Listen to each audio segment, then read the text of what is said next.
이게 시작이 됐는지 이런 발상이 어디서 나왔는지 난 그걸 꼭 좀 듣고 싶어. 그러니까 제가 이 사람보다 더 처음에 유기농 발상은 어떻게 시작이 된 거예요? 유기농은 그러니까 일단 아니 그 자연재배 이 발상이 이렇게 하자는 발상. 그러니까 제일 처음은 실은 저 책도 저 보니까 저기 니어링 부부 책 있잖아요.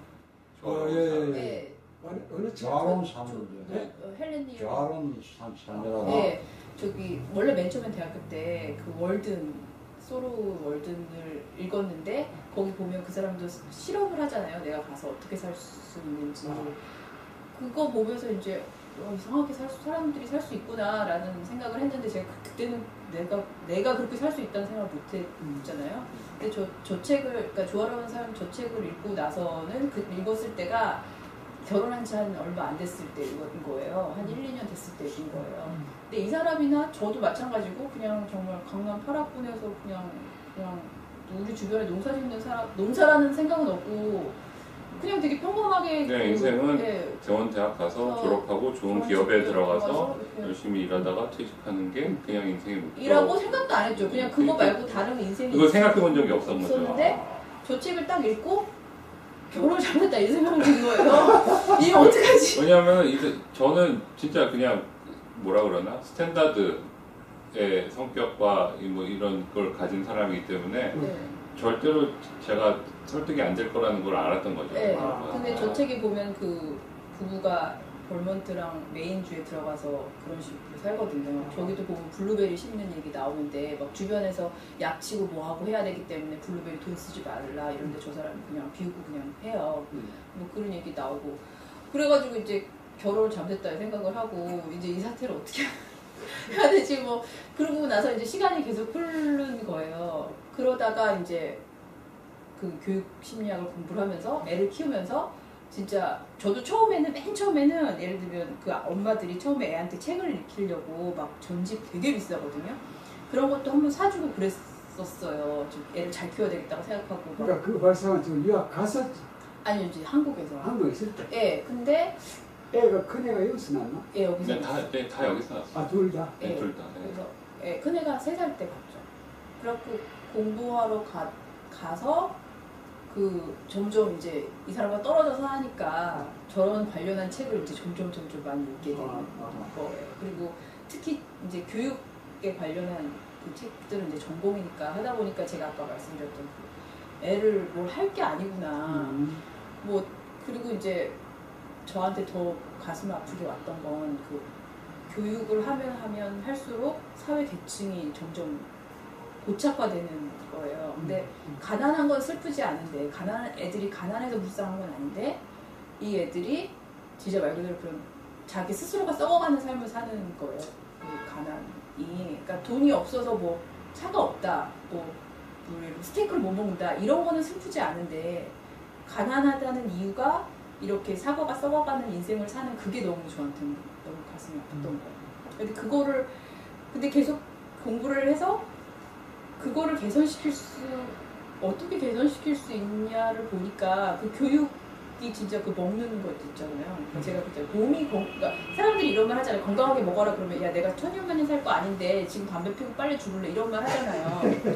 근데 그 말에 대한 대응이 그래 내가 뭐 몸이 건강해가지고 뭐 어떻게 살려는 게 아니고 하루하루의 그 기분은 솔직히 내가 세상을 보는 뭐 긍정적인 시각 내 자신을 있는 그대로 사랑하는 것 그런 거는 진짜 애들 먹는 거랑 너무 관련이 많은 거예요. 그러니까 뭘 하나를 좋은 걸 먹이는 게 아니고 그 먹는 그 모든 과정이 다 그 안에 들어있는 거예요.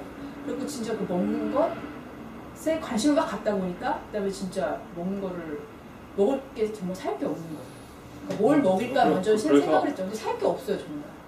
그래서 내가 길러야 되는구나. 아니 제가 처음에는 제가 미국에 놀러 가면은 그러니까 휴가 내서 이제 만나러 갈 거 아니에요. 뭐 여름 방학 때는 이제 들어오지만 그러면은 저를 데리고 그 로컬 유기농 스토어가 하나 있어요. 그러니까 거길 데려가서 2시간이고 돌아다니면서 이거 좋지 않냐, 이걸 하는 거예요. 그래서 넌 나 없으면 여기서 사는구나. 그랬더니 그렇대요 실제로. 그러니까 그때는 거의 지금부터 8년 전쯤이니까. 완전 유기농이란 새로운 세상이 열렸던 거죠 이 사람한테는.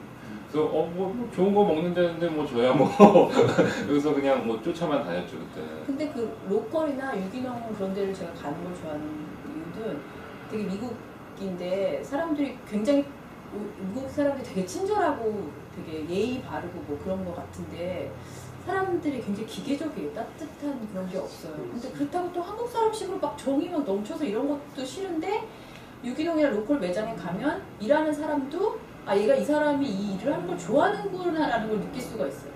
저는 그게 너무 좋더라고요. 제가 농장에서 일할 때도 네. 다 이제 유기농 농법을 배우겠다고 온 사람들이거든요. 그 사람은 옛날부터 유기농을 했던 농장주가 사람이니까 다 사람들이 좋더라고요. 그러니까 사람이 착하고 안 꿈도 좋은 크고 떠나서 착하게. 예. 그러니까 자기가 살아있는 걸 좋아하는 내가 살아있고 내가 여기서 일하는 걸 내가 여기서 존재하는 걸 좋아하는 느낌을 갖고 있는 사람들과 너무 같이 있고 싶은 거예요. 막 뭘 많이 갖고 내가 이 애를 정말 특히 애를 뭐 열심히 공부를 시켜서 대학을 좋은 대학을 보내고 그렇게 애를 키우고 싶은 게 아니고 이 애가 있어서 너무 좋다는 느낌을 갖고 애를 키우고 싶은 거예요. 그러니까 그런 엄마들이 되게 너무 드물어요. 그러니까 이 애를 사랑하는 게 제가 친한 엄마들한테 물어보는 게 너 애를 사랑하잖아. 그 애를 사랑하는 게 뭐야? 라고 얘기를 해요. 그럼 사랑하는데 막 항상 표정은 왜 사랑하는 사람 얼굴이 표정이 저런 그러니까 항상 고민이 많은 거예요. 왜냐면 얘를 학원을 어떻게 보내지?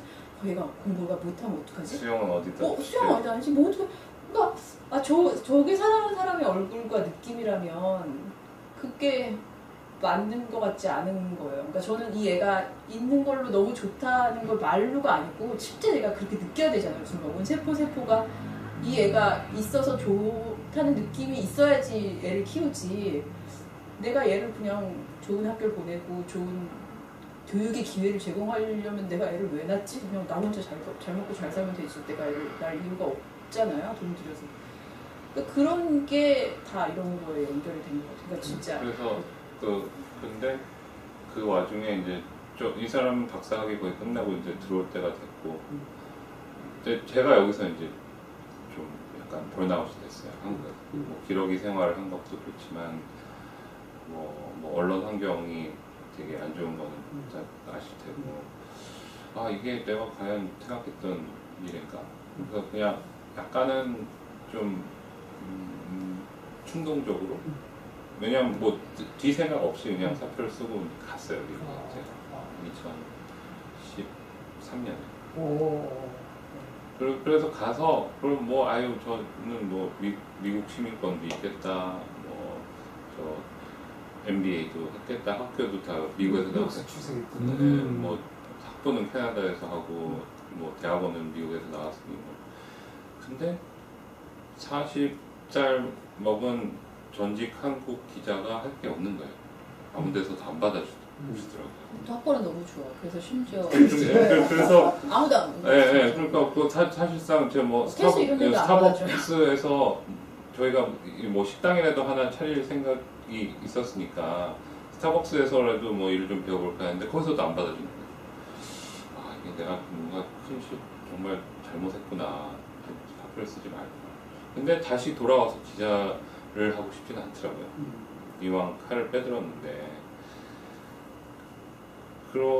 그러다가 그러면은 아 너 옛날에 그 리얼링북 얘기했지 그거 한번 해보자.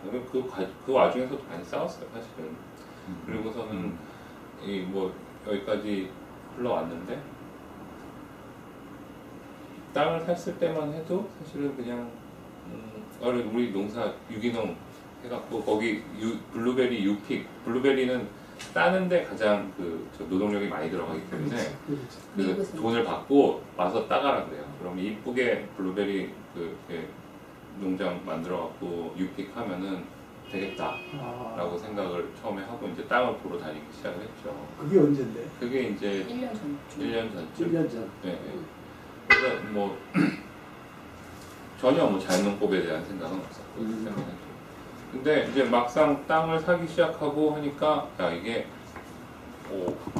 정말 우리가 경험이 없는 우리가 정말 할 수 있는 일은 아니구나라는 겁이 나더라고요. 그래서 이제 다른 농장에 인턴으로 가서 일도 해보고 다 했는데 그때 때마침 그 자연농법 제일 처음 본 게 언제?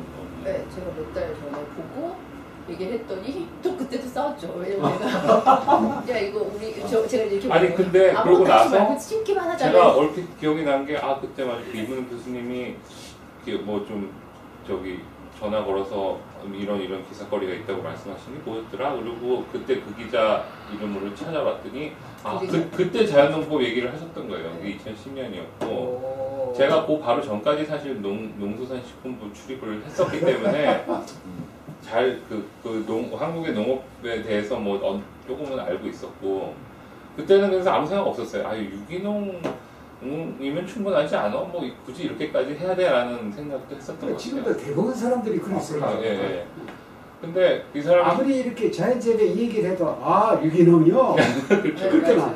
근데 저도 지금 요즘에 유기농이 오히려 더 나쁘구나라는 생각이 들더라고요. 그리고 제가 MBA 할 때도 펩시나 코카콜라 임원들이 와서 가끔 강연을 해요. 그러면 그 사람들이 맨날 하는 얘기가 벌레가 유기농 푯말 붙었다고 벌레 안 잡아먹고 유기농 푯말 안 붙어 있다고 거기만 가는 줄 아냐고 유기농은 허상이라고 그렇게 그 정도까지 얘기를 하더라고요. 근데 뭐 거대 기업의 그 사람이 당연히 그렇게 얘기하지 않겠어요? 라고 생각하고는 아무 생각이 없었는데 사실상 그 말이 틀린 말은 아닌 것 같더라고요.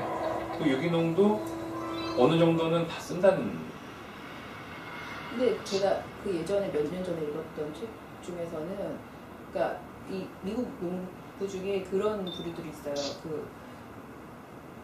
가스를 내가 많이 써서 쓰면은 안 되니까 가스 사용을 줄여야 되니까 농업을 할 때 농기구를 쓰는 건 다 가스잖아요. 그래서 농기구를 쓰지 않고 농사를 짓겠다고 생각하는 사람들이 있거든요. 근데 그 사람들도 컴포스트는 써요. 컴포스트나 퍼럴라이저를 쓰는데 농기계를 쓰지 않았을 때 어떤 농법이 벌어지는지 그 얘기는 되게 재밌게 읽었었거든요. 그러니까 농기계를 안 쓰면 예를 들면 농기계를 쓰면 농기계 예를 들면 뭐가 쭉 가면 예를 들어서 그 길이만큼 폭만큼 나무를 심어야 되는 거예요. 그러니까 그 나무의 성격이랑 상관없이. 근데 이 농기구를 안 썼을 때 오히려 나무나 그거에 따라서 예를 들어서 식물에 따라서 그 길이를 자기가 조절을 할 수 있기 때문에 오히려 이 롱텀으로 봤을 때 이득이다. 뭐 그런 얘기도 있고 그런 얘기를 읽었었어요. 근데 그 책이 되게 재밌는 게 거기는 아주 촘촘하게 심으라는 거예요. 근데 농기구를 쓰면 촘촘하게 못 심죠. 촘촘하게 심으면 잡초가 못 올라온다는 거예요.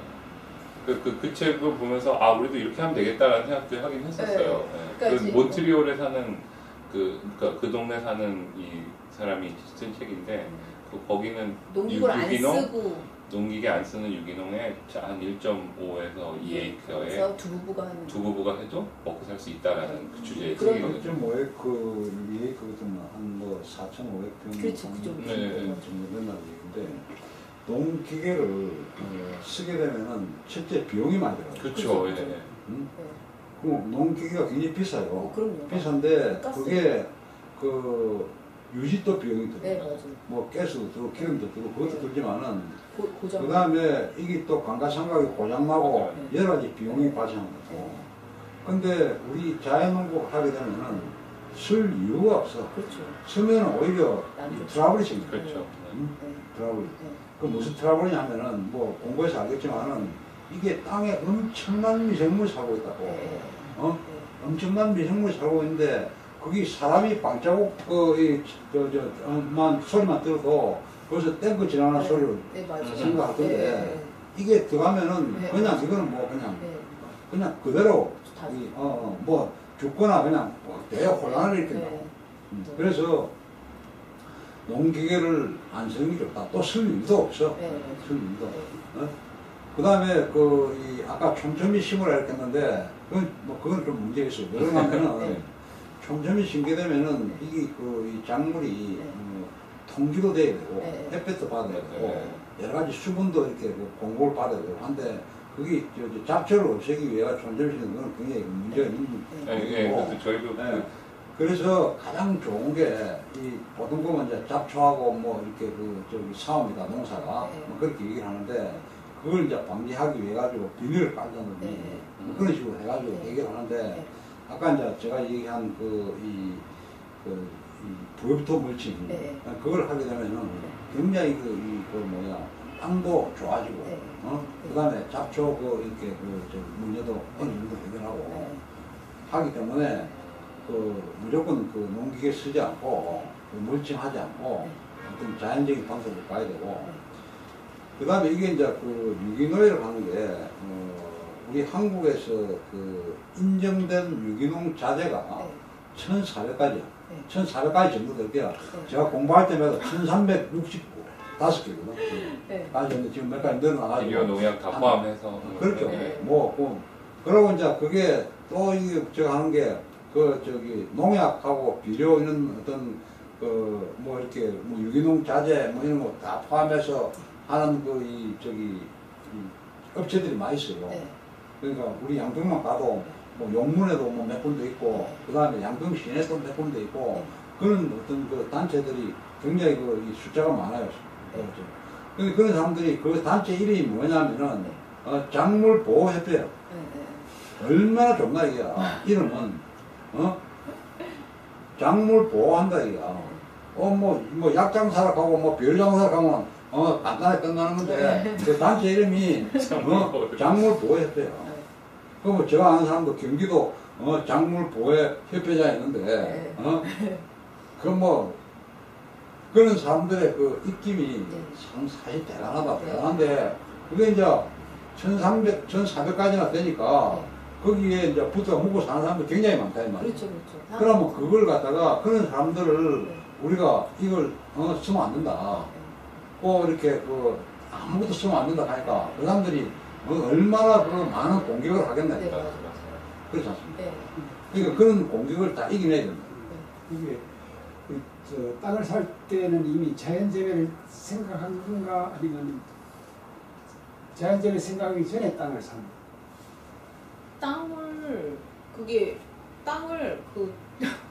땅을 전에요. 직전이에요. 네?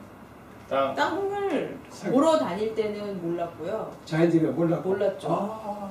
유기농 블루베리. 유기농을 하려고? 네, 그렇죠, 그렇죠. 그걸 하고 있었고, 이 땅을 딱 발견하기 거의 직전에 본 것 같아요. 그래서 저희가 뭐가 있었냐면, 원래 땅을 살 때는 이제 사라는 이제 공부를 또 해보니까, 수질 검사도 하고, 워럴 라이츠, 별거 할 게 많아요. 근데 이 땅을, 저희가 샀던 이 땅을 발견하기 전에 이제 자연농법을 봤으니까, 저희가 마음의 평화를 얻은 거예요. 아무 땅이나 사도 거기에 그게 맞는 애를 키우면 되니까 땅을 그렇게 열심히 조사하지 않아도 되겠구나. 그리고 그래서 좋았던 건 뭐냐면 이 땅이 원래 농사를 지어왔던 땅이 원래 팜을 사는 게 좋겠다고 사람들이 생각을 했어요. 저도 그렇게 생각을 했죠. 처음엔 그랬죠. 팜이 원래 있는 걸 사면 좋겠구나. 근데 이 땅은 팜을 계속 안 했었잖아요. 근데 자연재배를 알아서 이 땅을 굉장히 마음 편안하게 샀죠. 팜이 전혀 없었고. 그래서 아주 시기가 절묘하게, 그러니까 자연재배를 아마 몰랐으면 이 땅을 사는데 굉장히 좀 많은 주저를 했을 거고, 혹은 안 샀을 수도 있죠. 근데 일단 그래서 계속 그때 땅 사기 전에 물어볼 때 농사를 얼마나 지었느냐 했더니 농사 안 지었대요. 40년대 집도 안 지었대요. 40년대까지 지었는데 네, 참 전에. 그래서 원래 말만 한두 마리 정도 있었는데 자기가 타려는 말 한두 마리 있고 그것도 요새는 없는 것 같아요. 그것도 한 10몇 년 전부터 없었죠. 99년서부터 없었어. 그때부터 없었어. 그렇지. 없었으니까 거의 10몇 년 동안 없었고, 그래서 그러니까 그 자연재배를 몰랐다면 어쩌면 이 땅을 안 샀을 수도 있었어요. 그러니까 알아서 마음 편하게 사는 거죠. 주위에 타운은 어떻게 돼? 인가들이 있어요. 있어. 인가들이 있는데 보통 최소한 농사를 그렇게 열심히 짓는 땅들이 없어요. 제가 아까 말했지만 그 땅이 굉장히 이렇게 땅값이 올라가니까 시애틀에서 가까우니까 땅값이 올라가면서 농사분들이 다 이제 빠져나가는 거죠. 저쪽 동쪽으로 이스턴 워싱턴 쪽으로 다 옮겨. 그 사람들은 거기에 다 리스로 농사를 짓다가 빠져나가거나. 잘 됐네. 그래서 그 땅에 가보면 그러니까 저도 자연농법 하기 전에는 시골에서 농사짓는 땅은 항상 무슨 똥냄새, 그런 썩는 냄새들이 나잖아요. 근데 저희 땅도 마찬가지고 주변 땅은 또 그런 냄새가 전혀 안 나요. 그래서 또 이제 거기 아는 사람들이 우리 이제 시골에 땅을 샀다니까 보러 와요. 시골. 오자마자 하는 얘기가 이게 무슨 시골이야 이렇게 냄새도 안 나고 깨끗한데. 그래서 이게 좋은 징조구나라고 왜냐면 그 책에 보니까 숲에 가면 다 썩는데 어디 그런 썩는 냄새가 나냐 그런 게 있잖아요.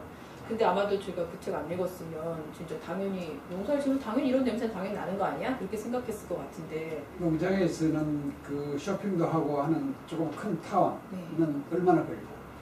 그건 뭐 한 10분이면 가요. 15분? 네. 10분이면 가요. 시애틀에서는 얼마나 걸리고? 시애틀은 1시간인데 한 1시간이면 가요. 그리고 저희가 저희가 왜 시골이 아니라 그러냐 코스코가 들어간다는 게 굉장히 상징적인 의미가 있거든요. 미국에서는. 근데 코스코가 10분, 15분이면 가요. 오이고, 이야, 굉장히 위치도 좋고, 장수도 좋고, 그런 것 같아요.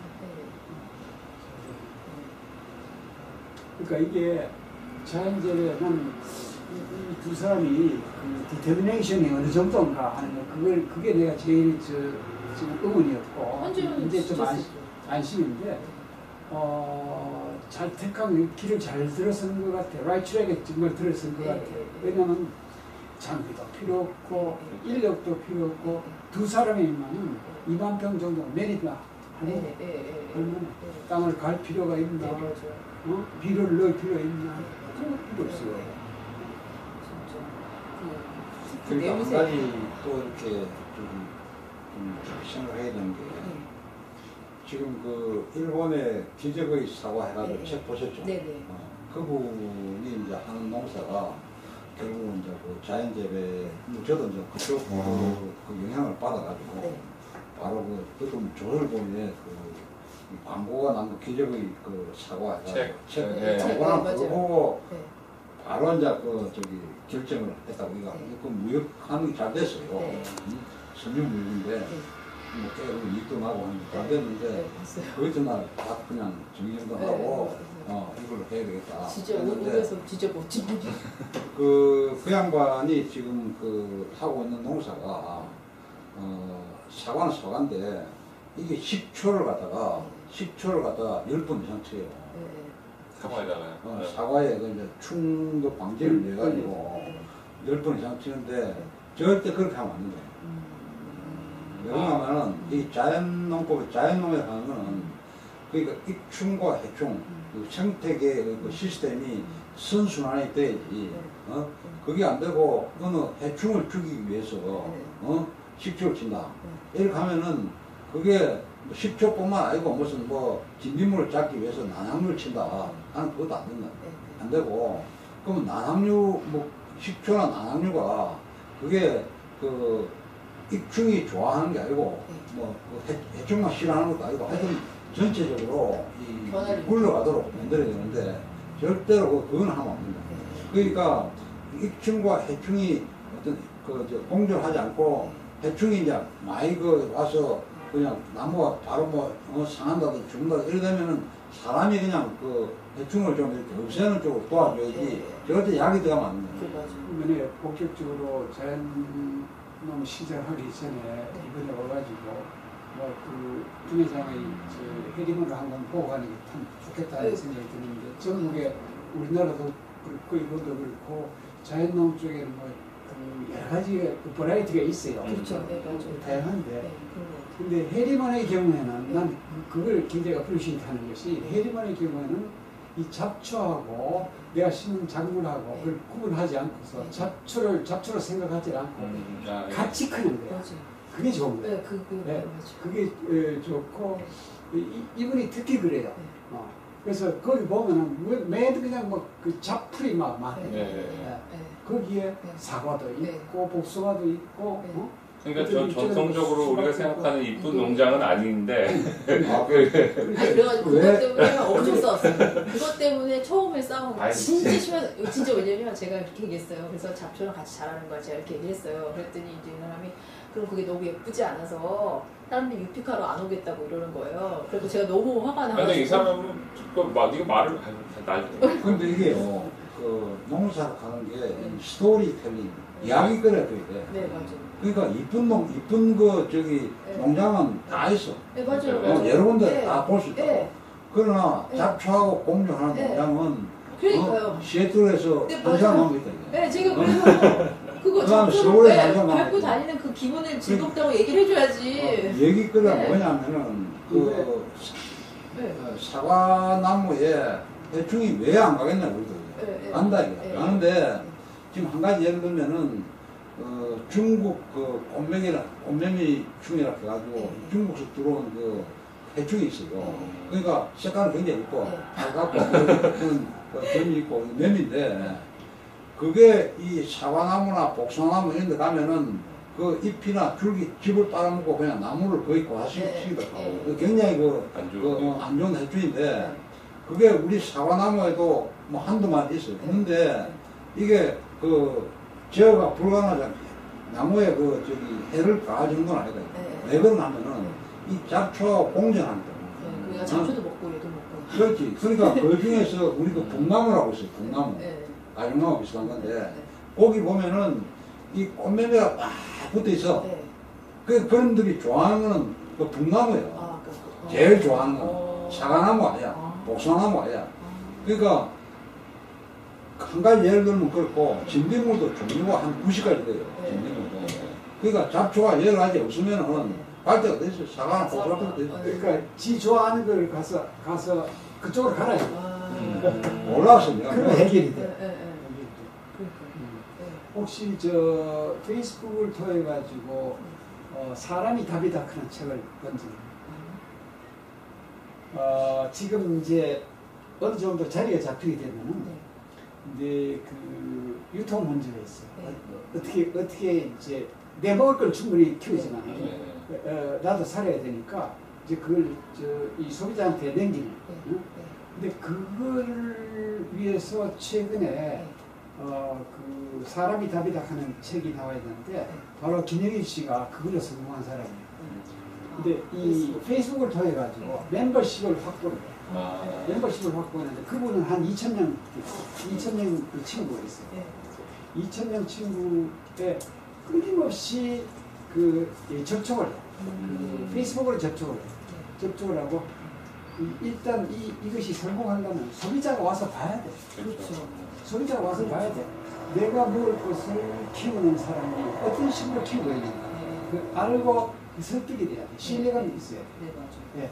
그래서 그걸 위해서는 페이스북을 해야 돼.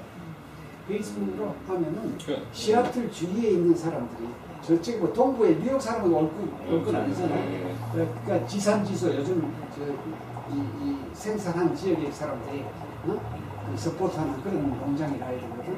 그걸 하기 위해서는 페이스북을 통해 가지고 이 사람들 멤버들 끊임없이 관심을 가져요. 당신네들이 먹을 것이 이렇게 지금 자라고 있어요. 오늘 또 올리고 내일 또 올리고 네? 이렇게 하면 수확할 때는 그 사람들 와서 따 네, 맞아요. 먹을 걸 따. 유피. 그리고 그 자체가 교육장이 돼. 그렇죠. 애들 데리고 와서 야 네가 이번 한 달 후에 네가 먹을 것이 어떻게 자라고 있는지 한번 보라고. 네, 네. 그게 교육이야. 네, 맞아요. 네.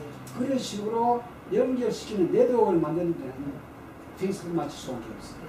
아니 그래서 지금 미국에서도 제일 큰 움직임이 CSA라고 해서 커뮤니티 서포티드 애그리컬처. 맞아. 네. 그 많은 그 작은 농장들의 주수익원이 그거더라고요.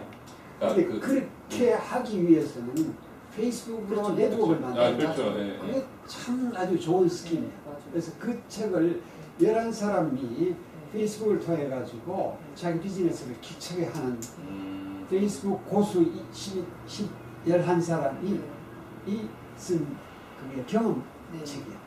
꼭 한번 읽어. 네. 그리고 이 농장의 사과인데 사과를 일찍이 딴 거거든. 근데 이렇게 서서히 말라가는 습기가 빠져나가요. 네. 예뻐. 젤리가. 네. 근데 좀 더 있으면 이렇게 고체가 돼. 이게 이제 아까 빨간 물질이 나와가지고 요 상처 난 부위인데 이제 빨간 물이 없어져 버렸어. 빨간 물 보이죠? 네. 했는데 없어져 버리고 그 다음에 상처는 여기서 끝나버렸네. 더 번지지 않고. 안으로 더 안으로. 그 다음에 요 파란 색깔이 그대로 유지하는 거야. 이 텍스처가 네, 너무 예뻐요. 텍스처가 세포密도가 탄탄한 거야. 자연재배. 네, 네, 네. 그래서 습기만 빠져나가면 그대로 나중에 고치가 돼요. 이거는 자르신 거죠? 자르죠. 네. 아니, 그 송광일 그 교수 박사님 책을 보니까 그러면 비를 약간 막아주잖아요. 비가 물이 너무 많으면 얘가 너무 뿌리가 너무 많이 한다고. 그러니까 저희도 그게 제일 그게 됐던 게 시애틀은 겨울에 비가 어마어마하게 오고 그래서 어마하게 오는 건 아니, 자주 오죠. 비가 많이 와요. 양은 많지 않은데 그러니까 계속 와요. 이 해리먼에도 그랬는데 해리먼에도 그게 있거든. 이 시설 재배가 있어요. 거기에 지금 네 동인가? 두 동. 네. 그 비닐하우스가 있는데 있으면 좋아요. 좋게 그 겨울에도 이 생산해낼 수 있고 또 끊임없이 테스트. 그게 비해 있는 거하고 없는 거하고 다르니까 끊임없이 자기 머리를 그렇죠. 노하우를 그렇죠. 실험을 해야죠. 근데 이게 이제 꼭 있어야 되는 게 뭐냐면은 일본 사람들은 무슨 비닐하우스 하는 게 자연재배냐 뭐 이렇게 폄하한 사람 있는데 있어야 되는 게 뭐냐면 우리가 겨울에는 야채를 안 먹는 거 아니야. 그렇죠. 먹죠. 겨울에 야채 먹잖아. 그렇기 때문에 그러니까 우리 같은 경우에 별도로 인공 가온 이런 건 안 하지만 겨울에 조금 강한 배추라든지 이런 거는 그 정도 시설만 돼 있으면 가온하지 않고도 그 신선한 채소를 먹을 수 있다고. 그렇죠. 그거 해야 되고 그 다음에 또 여름에도 우리가 그 한국 같은 거 장마가 지잖아요. 장마가 지면은 뭐 한 20일 한 달씩 비가 자주 온다고. 오게 되면은 그 우리가 그 이 좀 약한 채소, 상추니 뭐 이런 거 다 녹아버려요. 녹아버려. 물이 너무 많으면. 그렇기 때문에 그때도 채소를 먹어야 될 거 아니에요. 그렇죠. 그러면은 그때 가려줘야 비 가진 그 하우스에서 나온 그걸 먹고 그러니까 그걸 이렇게 필요에 따라 활용을 해야지. 그걸 뭐 자연재배가 아니다.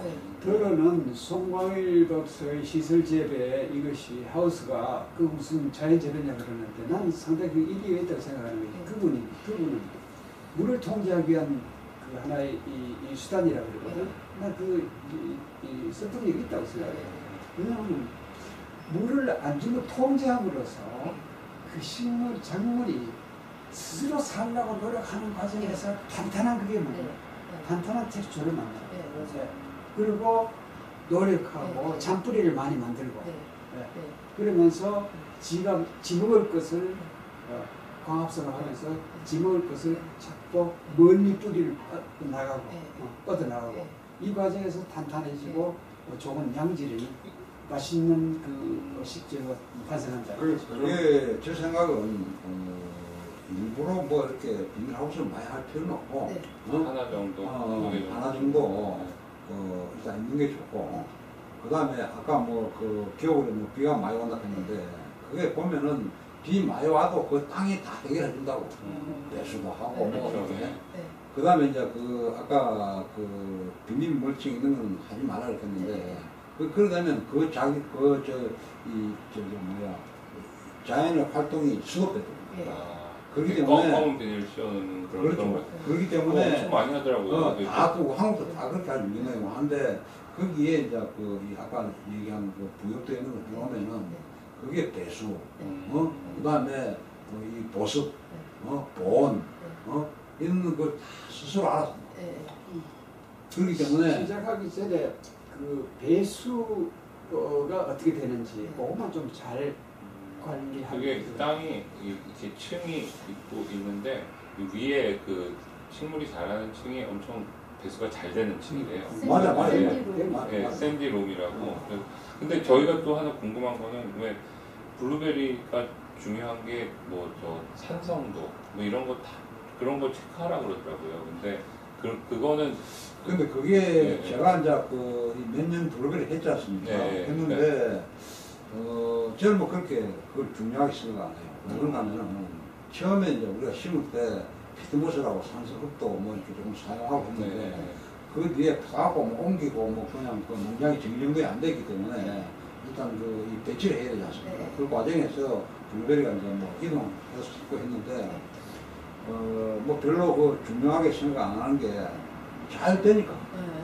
그래도 그냥 그 근데 이제 우리가 좀 머리를 써야 되는 건 뭐냐면은, 이 낙엽 중에도, 부엽도 중에도, 좀 산성에 가까운 거. 그게 뭐냐면은, 소나무, 내지는 잣나무, 그런 게 이렇게 침엽수국이 산성에 가깝고. 그러면은, 그 부엽도가 있으면은, 블루베리는 그걸 좋아하기 때문에 그걸 좀 도와줘야죠. 위에 덮대 아무거나 덮지 말고, 부엽도가 소나무층에 뭐 잣나무가 있으면은 거기 그걸 도와주면 좋다. 그거는 우리도 지금 그런 식으로 하고 있는데 금전에 블루베리가 사람들 뭐 오면은 깜짝깜짝 놀랄 만큼 농사가 잘 됐고 우리 식초 한 방울 뿌린 것도 아니고 뭐 TV 갖다 집어 넣은 것도 아니고 잘 돼요. 그리고 이제 그 책마다 좀 다른 게 어디서는 그 저기 땅을 갈아야 된다 그러고 어디서는 갈면 안 된다고 그러는데 그거는 아까 이제 제가 잠깐 얘기했듯이 기계가 필요 없다. 결국 기계가 필요한 게 약치고 뭐 땅 갈고 하는 그런 기계 필요한 거 아니겠죠. 그러고 농사가 뭐 적으면은 이 소형 발리기 해가지고 그 사람이 손으로 밀고 다니는 그 땅 가는 기계 있어요. 그것도 있고 한데 그 자체가 땅을 갈면 안 되고 또 갈 필요도 없기 때문에 그 기계가 필요 없다는 얘기인데 땅에 그 엄청난 미생물이 있어요. 그 미생물은 현대과학이 밝히는 게 1%밖에 안 돼요. 그렇겠죠. 99%는 모르는 게야. 교란시키지 말아야 돼. 그 하나의 시스템이. 미생물의 서식처를 최단을 보호해줘야 돼. 그것도 좀 하시려고. 또 별로. 네, 그럼요. 다 하고 그리고 이 염소를 길러서 그러니까 풀을 트랙터로 하는 게 하지 않고 염소를 하는 10마리 키우면은 한 달이면 다 먹는데요. 그 풀을. 그래서 난 생각했는데.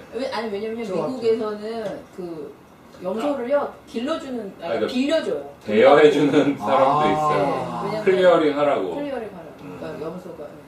근데 지금 미국은 거의 그 오르게닉 푸드 이것이 막 붐인 것 같은데. 네, 맞아요. 근데 그 올게닉은 분명히 뭔가 이렇게 뉴트리션을 집어넣잖아요. 네, 집어넣죠. 투입을 하고 뭔가 법적으로 허용된 뭐 이런 약도 치긴 쳐요. 네, 맞아요. 그러니까 전혀 그거 없이 하면은 아마 대단한 그게 반향을 일으킬 것 같아요. 그렇죠. 그 농장이. 근데 되게 웃긴 게 그 농장도 이제 유기농인데 되게 농담같이 얘기를 하더라고요. 아마 워싱턴 주에 그 유기농 인증하는 그 주정부 직원 딱 한 명인 것 같고 그것도 파트타임으로 일하는 것 같다. 전혀 뭐 그냥 와서 서류 보면 보고 사인해주고 끝이래요. 네. 그냥 어떻게 진짜로 이게 유기농으로 하는지는 전혀 관심도 없고 그냥 서류만 딱 보고 그래 우리가 인증하는 농약 썼네. 그렇죠. 내가 올린 지난 농부 지난 김영일 씨 김영일 씨가 하는 소리가 이제 제법 잘 돌아가는 농장이 돌아가니까 군이고 이런 데서 와가지고 그거 하는데 인증받으라고 유기농 인증받으라고. 나는 인증 필요 없다. 맞아요. 그러니까 인증 필요 없다는 식으로 나가야 돼. 네. 워싱턴 주에서도 사실은 이제 로컬이잖아요. 여기는 유기농 못지않게 로컬 음식을 먹는 거를 되게 유행인데 뭐 로컬에서 내가 아무것도 안 주고 길렀는데 뭐 굳이 유기농 인증을 받아야 되냐라고 생각하는 사람들이 많이 생기고 있습니다.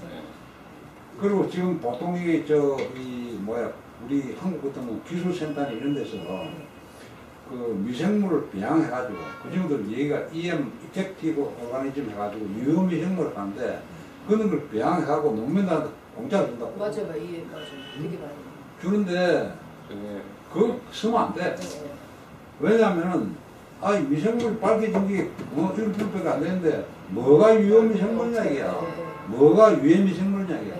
자기들 알아서 스스로 이렇게 균형을 맞추도록 해야 되는 거지. 이게 대단히 중요한 일. 그러니까 저는 그 미생물을 우리 그 뭐 양평에 아는 며칠 전에 기후센터 소장 가정 갔다 하더만 왜 안 갖다 쓰나 이게. 내가 설명해 줬어요. 네가 안 와야 모른다 하다. 그러면 안 써야 되는 거 아니냐. 그 되게 약간 저한테 웃기는 얘기가 오기 바로 전에 이제 거기는 이제 하수도 시설이 없으니까 그걸 땅에 묻었어요. septic이라고. 정화조를 묻어서. 정화조를 묻어두고 묻어서 그게 이제 조금씩 그걸 이제 그러니까 빠져나가요. 네. 근데 땅 깊숙이 있으니까 그 주변에만 이렇게 안 심으면 되는데 거기다가 이렇게 집 주인이 뭘 놓고 갔는데 보니까 septic에다 거의 그 하수 정화조에다 넣으면은 뭐 미생물들을 어떻게 잘 번식을 시켜서 이게 잘 막히지 않게 한다는 거예요. 그래서 근데 이제 septic, 그러니까 우리 말로 들으면 똥 푸는 사람이 와서 이거 사용해도 되냐 그랬더니 이거 사용하지 말라. 다들 이거 쓰는데 이거 하면 더 막힌다고. 그 얘기를 얼핏 말씀을 들으니까 이게 진짜 아무것도 모르는구나 사람들이 미생물에 관련해서. 그리고 거기서 지금 자연재배의 개념 전혀 아무것도 안 넣고 무투입으로 무제초제 무농약 이렇게 무투입으로 농사 짓는 그런 사람이 있나? 없죠. 그러니까 이게 do nothing farming이라고 do nothing farming. 그러니까 그 70년대 그 후쿠오카라는 사람이 와서 이제 이렇게 텔레비도 나오고 라디오도 나오고 이렇게 좀 이렇게 투어하고 그랬잖아요. 그리고 그 이후에는 완전 근데 이제 아무것도 그때 그 다음에 있는 게 지금 유일하게 비슷하게 있는 게 홈스테딩이라고 해서 다국자적으로 살아가자 그런 사람들은 이제 있죠. 근데 그 사람들은 이제 어떤 경제적인 거랑 연결 있는 사람이다. 그러니까 자본주의에서 독립하자라는 그것의 일환으로 하는 사람들이 약간 안 쓰고 하는데 그거를 누구한테 농업으로 판다 이런. 컴포스트는 쓰죠. 그 사람들 컴포스트 그러니까, 많이 쓰죠. 네. 주지 말아야 된다는 거야. 그게 이제 교수님 말씀하신 게 자연농업 하는 사람들이 버라이어티 여러 가지 있다 했는데 그게 이제 보게 되면은 아까 우리도 이제 구역토를 이렇게 덮잖아요. 덮게 되면은 거기에 이제 미생물이 굉장히 좋은 수익적으로 만들어지는데 거기에 이제 이 미생물도 이 탄소질만 좋아하는 게 아니에요. 나무 이파리만 좋아하는 게 아니고. 일부 이 단백질이나 아미노 이런 것도 좋아하는 그런 미생물도 있을 거라요. 그렇죠. 그렇기 때문에 지금 닭을 기르고 뭘 기르려고 그러면은 절대로 사료는 쓰지 말라는 거예요. 사료는 쓰지 말고 좀 도시까지 한 시간 정도 가게 되면은 거기서 좋은 어떤 이 사람 먹는 음식물 한식당에 가면 이런 데서 그걸 얻어가지고 그걸 좀 하려고 하는 닭을 먹여라. 닭도 많이 먹일 필요는 없어. 우리도 지금 한 300마리에서 500마리 먹이고 있는데 그게 지금 거름이 필요 없어. 처음에는 거름이 좀 필요해가지고 이 닭을 길러서 그 이제 공장에 나온 사료를 쓰면 안 되고 우리가 여기서 나오는 식당에 잔반을 가져다 먹이면 좋지 않겠나. 이렇게 해가지고 그런 걸 생각했는데 지금 그름이 거의 필요 없어. 그럼 뭐 먹어요? 아니 우리 잔반을 갖다 주는데 닭의 닭똥은 사실 필요 없다는 얘기 지금. 왜냐하면 그거 안 해도 잘 되니까. 그러니까 우리도 처음에 조금씩은 그게 줬어요. 왜냐하면은 그게 너무 오래 이렇게 기다릴 수는 없잖아요. 그러니까 교육도 위에 그런 좀 섞어가지고 했는데 많이 준 건 아니고 조금씩 이렇게 줬는데 그거는 필요하면 해도 된다. 절대로 공장형 이 사료를 먹이는 거는 하면 안 된다. 시장에 가면 피시마켓 같은 데 보면 버리는 거 있잖아요. 또 그것도 전부 다 사료가 되는 거예요. 그리고 과일 가게에 나머지 그것도 다 사료가 되는 거예요. 그러니까 닭을 그냥 또 한 가지 이제 중요한 게 닭을 키우더라도 절대로 밑에 이렇게 깨끗하게 한다고 이렇게 콩볼트 쳐가지고 그건 하면 안 돼. 근데 땅에 그대로. 그대로 땅에 흙도 먹고. 그렇죠. 그는 어떤 닭의 개구는 필요에 따라 가지고 조금 쓰고 된다. 그거 들어간다고 하면 미생물이 내 죽겠다 말이야. 하지 않는다고. 오히려 맛있는 거 좀 왔자 말이야. 이거 좀 먹자. 그냥 몇십 마리 정도, 예를 들어서 닭도 뭐 10마리, 20마리나 아니면 염소도 한 서너 마리 이렇게 그렇죠. 키우면 그렇죠. 걔네들이 돌아다니면서 싸는 똥으로 아, 그렇지, 그렇지. 어차피 걔네들 풀어놔야 풀어놓으면 더 좋고. 아 근데 닭 사료값도 만만치 않은데 오히려 사료값이 안 잘 되니까. 됐네. 그러니까 사료는 천지야 쓸게. 그러네요. 그렇죠. 왜냐하면 풀도 제가 있던 있고. 농장에서 매일 이 그거에 그때 닭이 60마리 정도 됐었는데 제가 아침에 가서 그 반을 줘요. 그게 30불이거든요. 하루에 30불을 쓰는 거예요. 아침, 저녁. 아 공장 사료? 네. 그거는 왜 안 되는가 하면 우선 이 사료의 그 영양이 뭐냐 이거죠. 재료가 뭐냐 이거죠. 밀이나 콩이나 콩이야 콩. 옥수수나 세 가지 아닙니까? 그렇죠. 네. 세 가지를 섞든지 뭐 그건데 그거는 또 이제 사료에 그것만 있으면 안 되니까 뭐 빨리 키우려고 성장 촉진에 들어갈 그렇죠. 거고 주의먹을 거고. 그다음 병비기에 막 항생제도 넣기고 그렇죠. 그거는 절대 거기 곡물은 뭐 틀림없이 GMO야. GMO 그렇죠. GMO 아닐 수가 없어. 그렇죠. 사료는 특히나 그러면 좋죠. 수지가 안 맞으니까. 나는 지금 이렇게 내가 자연재배 관심 가지다가 보니까 미국 사람들이 가장 배풋을 맞아요, 네, 맞아요. 네. 그러니까 저희가 얘기하는 게 배풋이야. 사실 빈부의 격차로 따지면 미국은 이미 혁명이 나고도 남았을 만한 나라일 때도 그렇지 않은 이유가 지금 보면 먹을 거하고 이렇게 싸요. 미국에서 세상 어디보다도 싸요. 싸지. 근데 그러니까 싼 게 말이 안 되지. 근데 그게 말이 안 안 될 되겠어요. 정도로 싸요. 그러니까 먹는 거의 거.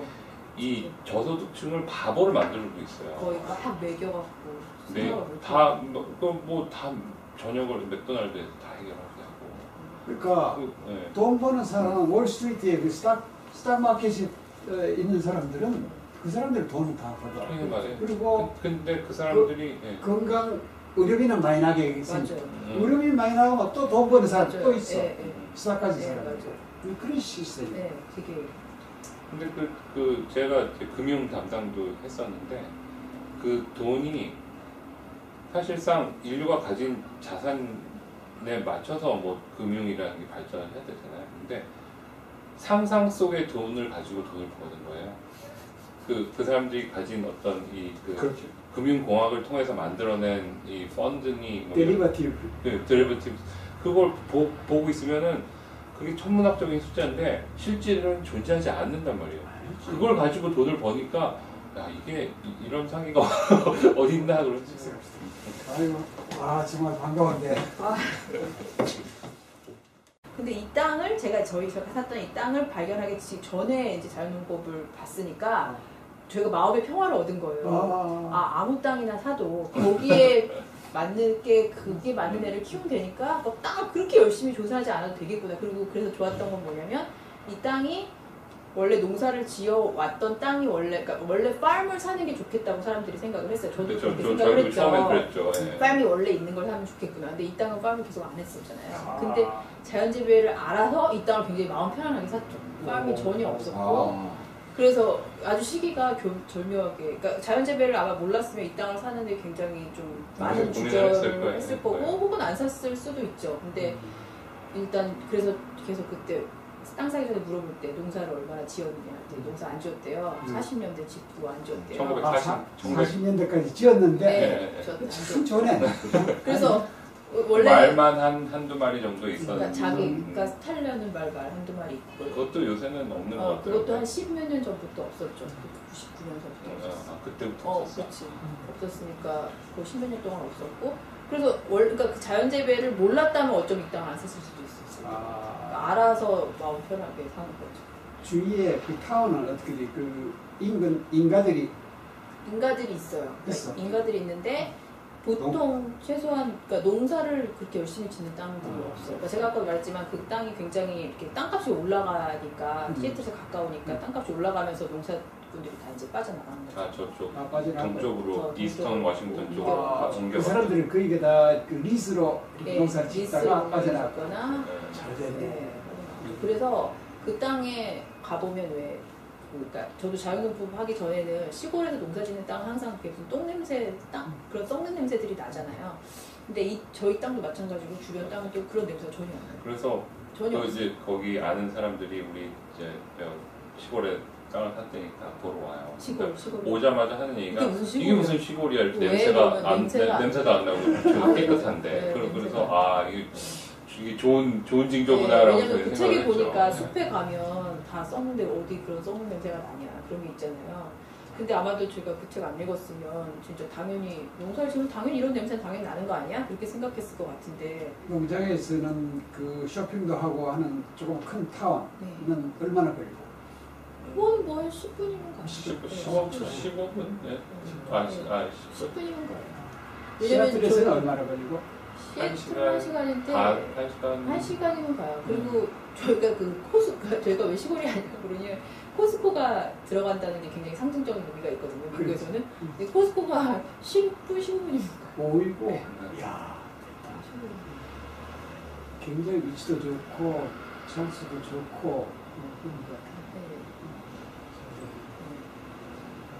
그러니까 이게 자연재배는 이 두 사람이 그 디터미네이션이 어느 정도인가 하는 거, 그게 내가 제일 지금 의문이었고, 이제 좀 안심인데, 잘 택한 길을 잘 들어선 것 같아요. 라이트 트랙에 정말 들어선 것 같아요. 왜냐면 장비도 필요 없고, 인력도 필요 없고, 두 사람이면 2만 평 정도 매니가 하는 얼마나 땅을 갈 필요가 있나, 비료를 넣을 필요가 있나, 그런 거 필요 없어요. 그러니까 한 가지 또 이렇게 좀 생각해야 되는 게 지금 그 일본의 기적의 사과 해가지고 책 보셨죠? 네네. 그분이 이제 하는 농사가 결국은 이제 그 자연재배, 저도 이제 그쪽 그 영향을 받아가지고 바로 그것도 조선을 보면 그 광고가 난 그 기적의 그 사과 해가지고 광고랑 그거 보고 바로 이제 그 결정을 했다고 우리가 그 무역하는 게 잘 됐어요. 섬유 무역인데 뭐 깨고 이익도 나고 하는 게 잘 됐는데 그것도 왜 이게 시작이 됐는지 이런 발상이 어디서 나왔는지 난 그걸 꼭 좀 듣고 싶어. 그러니까 제가 이 사람보다 더 처음에 유기농 발상은 어떻게 해서 시작이 된 거야? 유기농은 그러니까 일단 아니 그 자연재배 이 발상이 이렇게 하자는 발상. 그러니까 제일 처음은 실은 저 책도 저 보니까 저기 니어링 부부 책 있잖아요. 예. 어느 책? 좌론 사문제. 헬렌 니어링. 좌론 사문제라고. 네, 저기 원래 맨 처음에 대학교 때 그 월든 소로 월든을 읽었는데 거기 보면 그 사람도 실험을 하잖아요. 내가 가서 어떻게 살 수 있는지. 그거 보면서 이제 이상하게 사람들이 살 수 있구나라는 생각을 했는데 제가 그때는 내가 그렇게 살 수 있다는 생각을 못 했잖아요. 근데 저 책을, 그러니까 조화로운 삶 저 책을 읽고 나서는 읽었을 때가 결혼한 지 한 얼마 안 됐을 때 읽은 거예요. 한 1, 2년 됐을 때 읽은 거예요. 근데 이 사람이나 저도 마찬가지고 그냥 정말 강남 파라군에서 그냥 우리 주변에 농사 짓는 사람, 농사라는 생각은 없고 그냥 되게 평범하게 그냥 인생은 대원 대학 가서 졸업하고 좋은 기업에 들어가서 열심히 일하다가 퇴직하는 게 그냥 인생의 목표. 일하고 생각도 안 했죠. 그냥 그거 말고 다른 인생이 그걸 생각해 본 적이 없었는데 저 책을 딱 읽고 결혼을 잘못했다 이 생각이 든 거예요. 이게 어떡하지? 왜냐하면 저는 진짜 그냥 뭐라 그러나 스탠다드의 성격과 뭐 이런 걸 가진 사람이기 때문에 절대로 제가 설득이 안 될 거라는 걸 알았던 거죠. 네. 근데 저 책에 보면 그 부부가 벌먼트랑 메인주에 들어가서 그런 식으로 살거든요. 저기도 보면 블루베리 심는 얘기 나오는데 막 주변에서 약치고 뭐하고 해야 되기 때문에 블루베리 돈 쓰지 말라 이런데 저 사람이 그냥 비우고 그냥 해요. 뭐 그런 얘기 나오고 그래가지고 이제 결혼을 잘못했다 생각을 하고 이제 이 사태를 어떻게 해야 되지 뭐 그러고 나서 이제 시간이 계속 흐른 거예요. 그러다가 이제 그 교육 심리학을 공부를 하면서 애를 키우면서 진짜 저도 처음에는 맨 처음에는 예를 들면 그 엄마들이 처음에 애한테 책을 읽히려고 막 전집 되게 비싸거든요. 그런 것도 한번 사주고 그랬었어요. 좀 애를 잘 키워야 되겠다고 생각하고. 그러니까 그 발상은 지금 유학 갔었지? 아니요, 이제 한국에서. 한국에 있을 때? 예, 근데 애가 큰애가 여기서 났나? 예, 여기서. 네, 다 여기서 났어요. 둘 다? 네, 둘 다. 그래서 큰애가 3살 때 갔죠. 그래갖고 공부하러 가서 그 점점 이제 이 사람과 떨어져서 하니까 저런 관련한 책을 이제 점점 많이 읽게 되는 거예요. 그리고 특히 이제 교육 농업에 관련한 그 책들은 이제 전공이니까 하다 보니까 제가 아까 말씀드렸던 그 애를 뭘 할 게 아니구나. 뭐 그리고 이제 저한테 더 가슴 아프게 왔던 건 그 교육을 하면 할수록 사회 계층이 점점 고착화되는 거예요. 근데 가난한 건 슬프지 않은데 애들이 가난해서 불쌍한 건 아닌데 이 애들이 진짜 말 그대로 그런 자기 스스로가 썩어가는 삶을 사는 거예요. 그 가난이. 그러니까 돈이 없어서 뭐 차가 없다, 뭐 스테이크를 못 먹는다 이런 거는 슬프지 않은데 가난하다는 이유가 이렇게 사과가 썩어가는 인생을 사는 그게 너무 저한테는 너무 가슴이 아팠던 거예요. 근데 계속 공부를 해서 그거를 어떻게 개선시킬 수 있냐를 보니까 그 교육이 진짜 그 먹는 것 있잖아요. 제가 그때 그러니까 사람들이 이런 말 하잖아요. 건강하게 먹어라 그러면 야 내가 천년만년 살 거 아닌데 지금 담배 피우고 빨리 죽을래 이런 말 하잖아요. 근데 그 말에 대한 대응이 내가 뭐 몸이 건강해가지고 뭐 어떻게 살려는 게 아니고 하루하루의 그 기분은 솔직히 내가 세상을 보는 뭐 긍정적인 시각 내 자신을 있는 그대로 사랑하는 것 그런 거는 진짜 애들 먹는 거랑 너무 관련이 많은 거예요. 그러니까 뭘 하나를 좋은 걸 먹이는 게 아니고 그 먹는 그 모든 과정이 다 그 안에 들어있는 거예요. 그리고 진짜 그 먹는 것에 관심을 막 갖다 보니까 그다음에 진짜 먹을 게 정말 살 게 없는 거예요. 그러니까 뭘 먹일까 먼저 생각을 했죠. 근데 살 게 없어. 그러면은 너 옛날에 그 리얼링북 얘기했지. 그거 한번 해보자. 그 와중에서도 많이 싸웠어요, 사실은. 그리고서는 뭐 여기까지 흘러왔는데 땅을 샀을 때만 해도 사실은 그냥 우리 농사 유기농 해갖고 거기 블루베리 유픽 블루베리는 따는데 가장 저 노동력이 많이 들어가기 때문에 그 돈을 받고 와서 따가라 그래요. 그럼 이쁘게 블루베리 농장 만들어갖고 유픽하면은 되겠다라고 생각을 처음에 하고 이제 땅을 보러 다니기 시작을 했죠. 그게 언젠데? 그게 이제 1년 전쯤. 1년 전쯤. 1년 전. 네. 그래서 뭐 전혀 뭐 자연농법에 대한 생각은 없었고 근데 이제 막상 땅을 사기 시작하고 하니까 이게 정말 우리가 경험이 없는 우리가 정말 할 수 있는 일은 아니구나라는 겁이 나더라고요. 그래서 이제 다른 농장에 인턴으로 가서 일도 해보고 다 했는데 그때 때마침 그 자연농법 제일 처음 본 게 언제?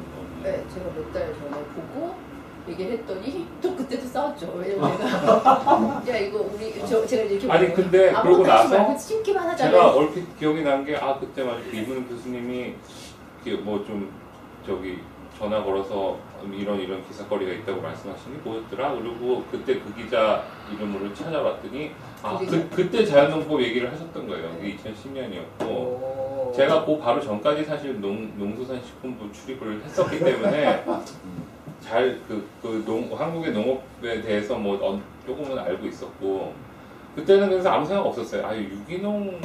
유기농이면 충분하지 않아? 뭐 굳이 이렇게까지 해야 돼? 라는 생각도 했었던 것 같아요. 지금도 대부분 사람들이 그랬어요. 예. 근데 이 사람이 아무리 이렇게 자연재배 이 얘기를 해도 유기농이요? 그렇게 나와요.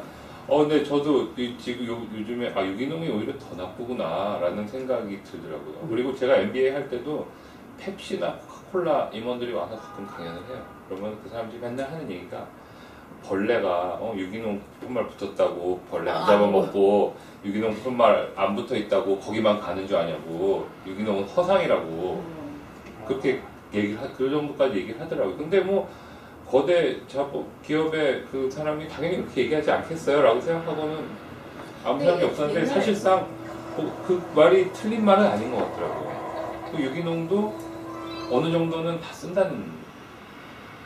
근데 제가 그 예전에 몇 년 전에 읽었던 책 중에서는 그러니까 이 미국 농부 중에 그런 부류들이 있어요. 가스를 내가 많이 써서 쓰면은 안 되니까 가스 사용을 줄여야 되니까 농업을 할 때 농기구를 쓰는 거 다 가스잖아요. 그래서 농기구를 쓰지 않고 농사를 짓겠다고 생각하는 사람들이 있거든요. 근데 그 사람들도 컴포스트는 써요. 컴포스트나 퍼럴라이저를 쓰는데 농기계를 쓰지 않았을 때 어떤 농법이 벌어지는지 그 얘기는 되게 재밌게 읽었었거든요. 그러니까 농기계를 안 쓰면 예를 들면 농기계를 쓰면 농기계 예를 들면 뭐가 쭉 가면 그 예를 들어서 그 길이만큼 폭만큼 나무를 심어야 되는 거예요. 그러니까 그 나무의 성격이랑 상관없이. 근데 이 농기구를 안 썼을 때 오히려 나무나 그거에 따라서 예를 들어서 식물에 따라서 그 비리를 자기가 조절을 할 수 있기 때문에 오히려 이 롱텀으로 봤을 때 이득이다. 뭐 그런 얘기도 있고 그런 얘기를 읽었었어요. 근데 그 책이 되게 재밌는 게 거기는 아주 촘촘하게 심으라는 거예요. 근데 농기구를 쓰면 촘촘하게 못 심죠. 촘촘하게 심으면 잡초가 못 올라온다는 거예요. 그 책을 보면서 아 우리도 이렇게 하면 되겠다라는 생각도 하긴 했었어요. 네. 그러니까 그 몬트리올에 사는 그 동네 사는 이 사람이 쓴 책인데 거기는 농기구를 안 쓰고 농기계 안 쓰는 유기농에 한 1.5에서 2에이커에 두 부부가 해도 먹고 살 수 있다라는 그 주제의 책이거든요. 1.5에이커, 2에이커 같은 한뭐 4,500평 그렇지 그 정도. 네. 진짜 정말. 그래서 내가 길러야 되는구나. 아니 제가 처음에는 제가 미국에 놀러 가면은 그러니까 휴가 내서 이제 만나러 갈 거 아니에요. 뭐 여름 방학 때는 이제 들어오지만 그러면은 저를 데리고 그 로컬 유기농 스토어가 하나 있어요. 그러니까 거길 데려가서 2시간이고 돌아다니면서 이거 좋지 않냐 이걸 하는 거예요. 그래서 넌 나 없으면 여기서 사는구나 그랬더니 그렇대요 실제로. 그러니까 그때는 거의 지금부터 8년 전쯤이니까 완전 유기농이란 새로운 세상이 열렸던 거죠 이 사람한테는. 그래서 뭐 좋은 거 먹는 데인데 뭐 저야 뭐 여기서 그냥 뭐 쫓아만 다녔죠 그때는. 근데 그 로컬이나 유기농 그런 데를 제가 가는 걸 좋아하는 이유는 되게 미국인데 사람들이 굉장히 미국 사람들이 되게 친절하고 되게 예의 바르고 뭐 그런 거 같은데 사람들이 굉장히 기계적이에요. 따뜻한 그런 게 없어요. 근데 그렇다고 또 한국 사람식으로 막 정이 막 넘쳐서 이런 것도 싫은데 유기농이나 로컬 매장에 가면 일하는 사람도 얘가 이 사람이 이 일을 하는 걸 좋아하는구나 라는 걸 느낄 수가 있어요. 저는 그게 너무 좋더라고요. 제가 농장에서 일할 때도 다 이제 유기농 농법을 배우겠다고 온 사람들이거든요. 그 사람은 옛날부터 유기농을 했던 농장 사람이니까 다 사람들이 좋더라고요. 그러니까 사람이 착하고 안 꿈도 좋은 크고 떠나서 착하게. 그러니까 자기가 살아있는 걸 좋아하는 내가 살아있고 내가 여기서 일하는 걸 내가 여기서 존재하는 걸 좋아하는 느낌을 갖고 있는 사람들과 너무 같이 있고 싶은 거예요. 막 뭘 많이 갖고 내가 이 애를 정말 특히 애를 뭐 열심히 공부를 시켜서 대학을 좋은 대학을 보내고 그렇게 애를 키우고 싶은 게 아니고 이 애가 있어서 너무 좋다는 느낌을 갖고 애를 키우고 싶은 거예요. 그러니까 그런 엄마들이 되게 너무 드물어요. 그러니까 이 애를 사랑하는 게 제가 친한 엄마들한테 물어보는 게 너 애를 사랑하잖아. 그 애를 사랑하는 게 뭐야? 라고 얘기를 해요. 그럼 사랑하는데 막 항상 표정은 왜 사랑하는 사람 얼굴이 표정이 저런 그러니까 항상 고민이 많은 거예요. 왜냐면 얘를 학원을 어떻게 보내지? 얘가 공부가 못하면 어떡하지? 수영은 어디다? 수영 어디다 하지? 뭐 어떻게 그러니까 저게 사랑하는 사람의 얼굴과 느낌이라면 그게 맞는 것 같지 않은 거예요. 그러니까 저는 이 애가 있는 걸로 너무 좋다는 걸 말로가 아니고 실제 내가 그렇게 느껴야 되잖아요. 순간 세포가 이 애가 있어서 좋다는 느낌이 있어야지 애를 키우지. 내가 얘를 그냥 좋은 학교를 보내고 좋은 교육의 기회를 제공하려면 내가 애를 왜 낳지? 그냥 나 혼자 잘 먹고 잘 살면 되지. 내가 애를 낳을 이유가 없잖아요. 돈 들여서. 그러니까 그런 게 다 이런 거에 연결이 된 것 같아요. 그러니까 진짜. 그래서 근데 그 와중에 이제 이 사람은 박사학위 거의 끝나고 이제 들어올 때가 됐고 이제 제가 여기서 이제 좀 약간 번아웃이 됐어요. 한국 뭐 기러기 생활을 한 것도 좋지만 뭐 언론 환경이 되게 안 좋은 거는 아실 테고 이게 내가 과연 생각했던 일인가? 그래서 그냥 약간은 좀 충동적으로 왜냐면 뭐 뒤 생각 없이 그냥 사표를 쓰고 갔어요. 제가 2013년에. 그래서 가서 그럼 뭐 저는 뭐 미국 시민권도 있겠다. 저 MBA도 했겠다. 학교도 다 미국에서 나왔어요. 뭐 학부는 캐나다에서 하고 뭐 대학원은 미국에서 나왔으니 뭐. 근데 40살 먹은 전직 한국 기자가 할 게 없는 거예요. 아무 데서도 안 받아주고 보시더라고요. 또 학벌은 너무 좋아. 그래서 심지어 그래서 아무도 안 예, 예, 그러니까 그 사실상 제가 뭐 스케줄 이런 데도 안 받아줘요. 스타벅스에서 저희가 뭐 식당이라도 하나 차릴 생각이 있었으니까 스타벅스에서라도 뭐 일을 좀 배워볼까 했는데 거기서도 안 받아주는 거예요. 아, 이게 내가 뭔가 큰 정말 잘못했구나. 학교를 쓰지 말고. 근데 다시 돌아와서 기자를 하고 싶지는 않더라고요. 이왕 칼을 빼들었는데 그러다가 농기계를 쓰게 되면은 실제 비용이 많이 들어요. 그렇죠. 예. 응? 그 농기계가 굉장히 비싸요. 그럼요. 비싼데 가스. 그게 그 유지도 비용이 들어요. 네, 맞아요. 뭐 가스도 들고 기름도 들고 그것도 들지만은 고정. 그 다음에 이게 또 감가상각이 고장나고 맞아요. 여러 가지 비용이 발생하고. 근데 우리 자연농법 하게 되면은 쓸 이유가 없어. 그렇죠. 쓰면 오히려 안 좋죠. 트러블이 생겨. 그렇죠. 응? 네. 트러블. 네. 그 무슨 트러블이냐면은 뭐 공부해서 알겠지만은 이게 땅에 엄청난 미생물이 살고 있다고. 네. 어? 네. 엄청난 미생물이 살고 있는데 거기 사람이 발자국 만 소리만 들어도 벌써 땡크 지나가는 네. 소리를 네, 맞아요. 생각할 건데 네. 이게 들어가면은 네. 그냥 이거는 뭐 그냥 네. 그냥 그대로 다- 뭐 죽거나 그냥 뭐 대형 혼란을 일으킨다고. 네. 그래서 농기계를 안 쓰는 게 좋다. 또 쓸 일도 없어. 네. 쓸 일도. 네. 그 다음에 아까 촘촘히 심으라 했겠는데 그건 좀 문제가 있어요. 왜냐하면은 네. 촘촘히 심게 되면은 이게 이 작물이 네. 통기도 돼야 되고 네. 햇볕도 받아야 되고 네. 여러 가지 수분도 이렇게 공급을 받아야 되고 한데 그게 잡초를 없애기 위해 촘촘히 심는 건 굉장히 문제가 있는 예, 예, 거고. 그래서 저희도 네. 그래서 가장 좋은 게 이 보통 보면 이제 잡초하고 뭐 이렇게 싸움이다 농사가 네. 뭐 그렇게 얘기를 하는데 그걸 이제 방지하기 위해 가지고 비닐을 깔다든지 네. 뭐 그런 식으로 해가지고 네. 얘기를 하는데 네.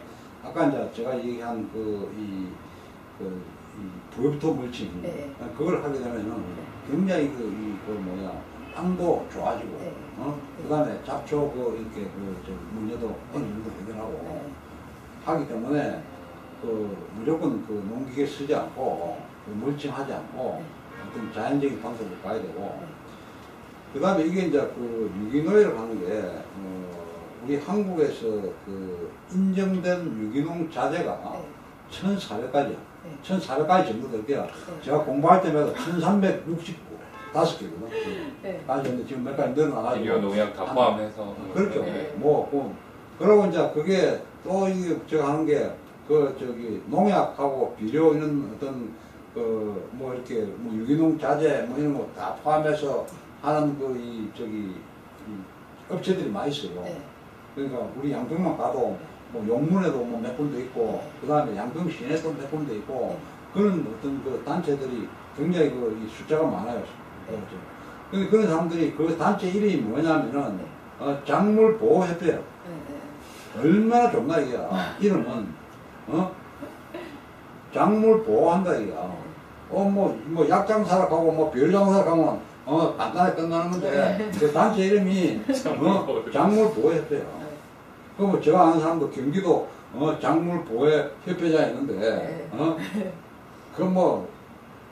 그런 사람들의 입김이 사실 대단한데 그게 이제 1,300, 1,400까지나 되니까 거기에 이제 붙어 먹고 사는 사람도 굉장히 많다 이 말이에요. 그렇죠. 그러면 그걸 갖다가 그런 사람들을 우리가 이걸 쓰면 안 된다. 이렇게 아무것도 쓰면 안 된다 하니까 그 사람들이 얼마나 많은 공격을 하겠나. 네, 맞아요. 그렇지 않습니까? 네. 그러니까 그런 공격을 다 이겨내야 된다. 이게 땅을 살 때는 이미 자연재배를 생각한 건가 아니면 자연재배 생각하기 전에 땅을 산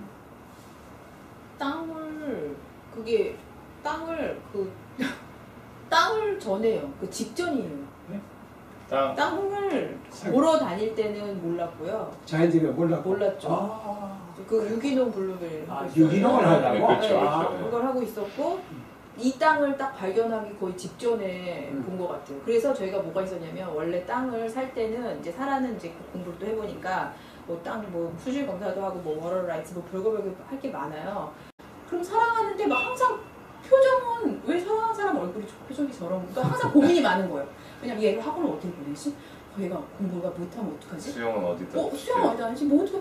그러니까 저게 사랑하는 사람의 얼굴과 느낌이라면 그게 맞는 것 같지 않은 거예요. 그러니까 저는 이 애가 있는 걸로 너무 좋다는 걸 말로가 아니고 실제 내가 그렇게 느껴야 되잖아요. 순간 온 세포가 이 애가 있어서 좋다는 느낌이 있어야지 애를 키우지.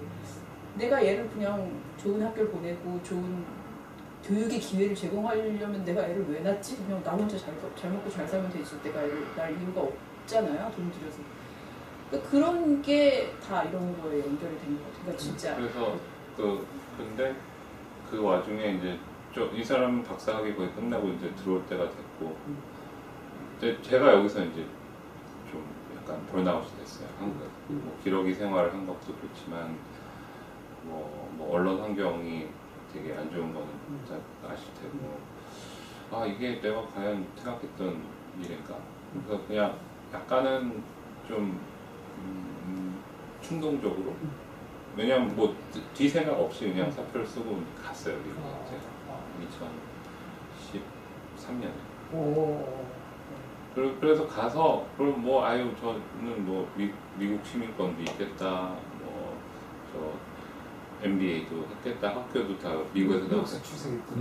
뭐 학부는 캐나다에서 하고 뭐 대학원은 미국에서 나왔으니 근데 40살 먹은 전직 한국 기자가 할 게 없는 거예요. 아무 데서도 안 받아주시더라고요. 학벌은 너무 좋아. 그래서 심지어 그래서 아무도 안. 네, 그러니까 사실상 제가 뭐 스타벅스에서 저희가 뭐 식당이라도 하나 차릴 생각이 있었으니까 스타벅스에서라도 뭐 일을 좀 배워볼까 했는데 거기서도 안 받아주는 거예요. 이게 내가 뭔가 큰 정말 잘못했구나. 사표를 쓰지 말고. 근데 다시 돌아와서 기자를 하고 싶지는 않더라고요. 이왕 칼을 빼들었는데. 그러다가 그러면은 너 옛날에 그 리얼북 얘기했지. 그거 한번 해보자. 그 와중에서도 많이 싸웠어요, 사실은. 그리고서는 뭐 여기까지 흘러왔는데 땅을 샀을 때만 해도 사실은 그냥 우리 농사 유기농 해갖고 거기 블루베리 유픽, 블루베리는 따는데 가장 저 노동력이 많이 들어가기 때문에 그 돈을 받고 와서 따가라 그래요. 그럼 이쁘게 블루베리 농장 만들어갖고 유픽 하면은 되겠다라고 생각을 처음에 하고 이제 땅을 보러 다니기 시작을 했죠. 그게 언젠데? 그게 이제 1년 전쯤. 1년 전쯤. 1년 전. 네. 그래서 뭐 전혀 뭐 자연농법에 대한 생각은 없었고 근데 이제 막상 땅을 사기 시작하고 하니까 이게 정말 우리가 경험이 없는 우리가 정말 할 수 있는 일은 아니구나라는 겁이 나더라고요. 그래서 이제 다른 농장에 인턴으로 가서 일도 해보고 다 했는데 그때 때마침 그 자연농법 제일 처음 본 게 언제?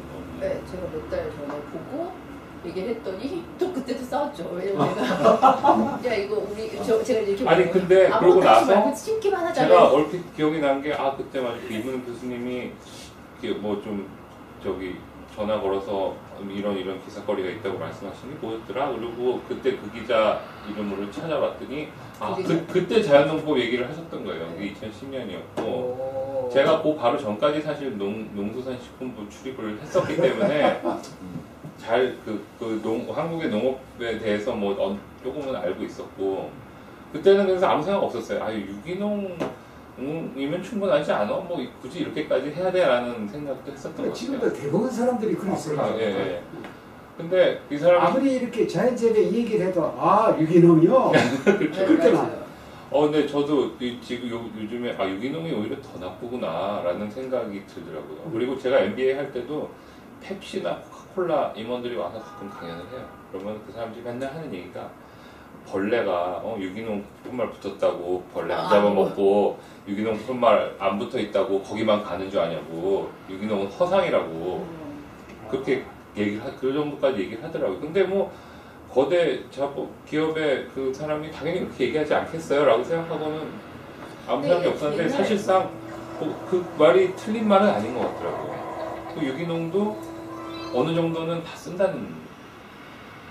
근데 제가 그 예전에 몇 년 전에 읽었던 책 중에서는, 그러니까 이 미국 농부 중에 그런 부류들이 있어요. 그 가스를 내가 많이 써서 쓰면은 안 되니까 가스 사용을 줄여야 되니까 농업을 할 때 농기구를 쓰는 건 다 가스잖아요. 그래서 농기구를 쓰지 않고 농사를 짓겠다고 생각하는 사람들이 있거든요. 근데 그 사람들도 컴포스트는 써요. 컴포스트나 퍼럴라이저를 쓰는데 농기계를 쓰지 않았을 때 어떤 농법이 벌어지는지 그 얘기는 되게 재밌게 읽었었거든요. 그러니까 농기계를 안 쓰면, 예를 들면 농기계를 쓰면 농기계 예를 들면 뭐가 쭉 가면 예를 들어서 그 길이만큼 폭만큼 나무를 심어야 되는 거예요. 그러니까 그 나무의 성격이랑 상관없이. 근데 이 농기구를 안 썼을 때 오히려 나무나 그거에 따라서, 예를 들어서 식물에 따라서 그 길이를 자기가 조절을 할 수 있기 때문에 오히려 이 롱텀으로 봤을 때 이득이다. 뭐 그런 얘기도 있고 그런 얘기를 읽었었어요. 근데 그 책이 되게 재밌는 게 거기는 아주 촘촘하게 심으라는 거예요. 근데 농기구를 쓰면 촘촘하게 못 심죠. 촘촘하게 심으면 잡초가 못 올라온다는 거예요. 그 책을 보면서 우리도 이렇게 하면 되겠다라는 생각도 하긴 했었어요. 그러니까 그 사람들은 거기에 다 그 리스로 농사를 짓다가 빠져나갔거나 잘 되네.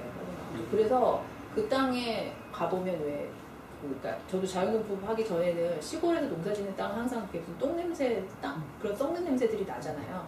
근데 저희 땅도 마찬가지로 주변 땅은 또 그런 냄새가 전혀 안 나요. 그래서 전혀 이제 거기 아는 사람들이 우리 이제 시골에 땅을 샀다니까 보러 와요. 시골. 오자마자 하는 얘기가 이게 무슨 시골이야. 이렇게 냄새도 안 나고 깨끗한데. 그래서 이게 좋은 징조구나라고 왜냐면 그 책에 했죠. 보니까 숲에 가면 다 썩는데 어디 그런 썩는 냄새가 나냐 그런 게 있잖아요. 근데 아마도 제가 그 책 안 읽었으면 진짜 당연히 농사를 지으면 당연히 이런 냄새는 당연히 나는 거 아니야? 그렇게 생각했을 것 같은데. 농장에서는 그 쇼핑도 하고 하는 조금 큰 타운은 얼마나 걸리고? 그건 뭐 10분이면 가요. 15분? 네. 10분이면 가요. 시애틀에서는 얼마나 걸리고? 시애틀 1시간인데 1시간이면 가요. 그리고 저희가 왜 시골이 아니라 그러냐, 코스코가 들어간다는 게 굉장히 상징적인 의미가 있거든요. 미국에서는. 근데 코스코가 10분, 15분이면 가요. 오이고, 이야, 굉장히 위치도 좋고 장수도 좋고 그런 것 같아요. 그러니까 이게 자연재배는 이 두 사람이 그 디터미네이션이 어느 정도인가 하는 거, 그게 내가 제일 지금 의문이었고, 이제 좀 안심인데, 잘 택한 길을 잘 들어선 것 같아. 라이트 트랙에 정말 들어선 것 같아. 왜냐면 장비도 필요 없고 인력도 필요 없고 두 사람이면은 2만 평 정도 내리다 하는 얼마나 땅을 갈 필요가 있나, 비를 넣을 필요가 있나, 그런 필요 없어요. 그러니까 한 가지 또 이렇게 좀 생각해야 되는 게, 지금 그 일본의 기적의 사과 해가지고 책 보셨죠?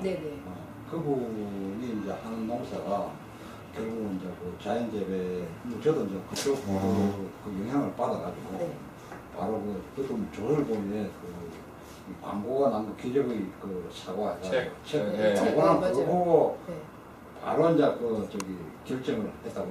그 무역하는 게 잘 됐어요.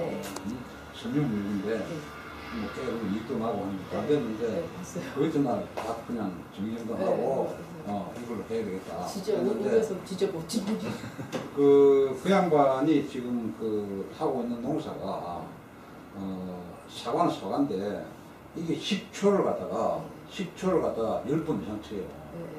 사과에다가요. 사과에 이제 충도 방지를 내가지고 10번 이상 치는데 절대 그렇게 하면 안 돼요.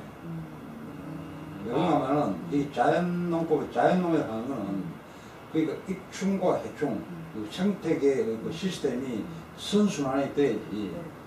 그게 안 되고 어느 해충을 죽이기 위해서 식초를 친다. 이렇게 하면은 그게 식초뿐만 아니고 무슨 진딧물을 잡기 위해서 난황류를 친다 하는 그것도 안 된다.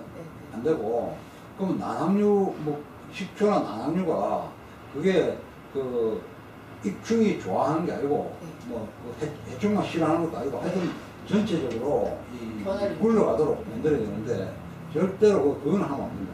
그러니까 익충과 해충이 어떤 공존하지 않고 해충이 이제 많이 와서 그냥 나무가 바로 상한다든지 죽는다 이러면은 사람이 그냥 해충을 좀 이렇게 없애는 쪽으로 도와줘야지 절대 약이 들어가면 안 된다.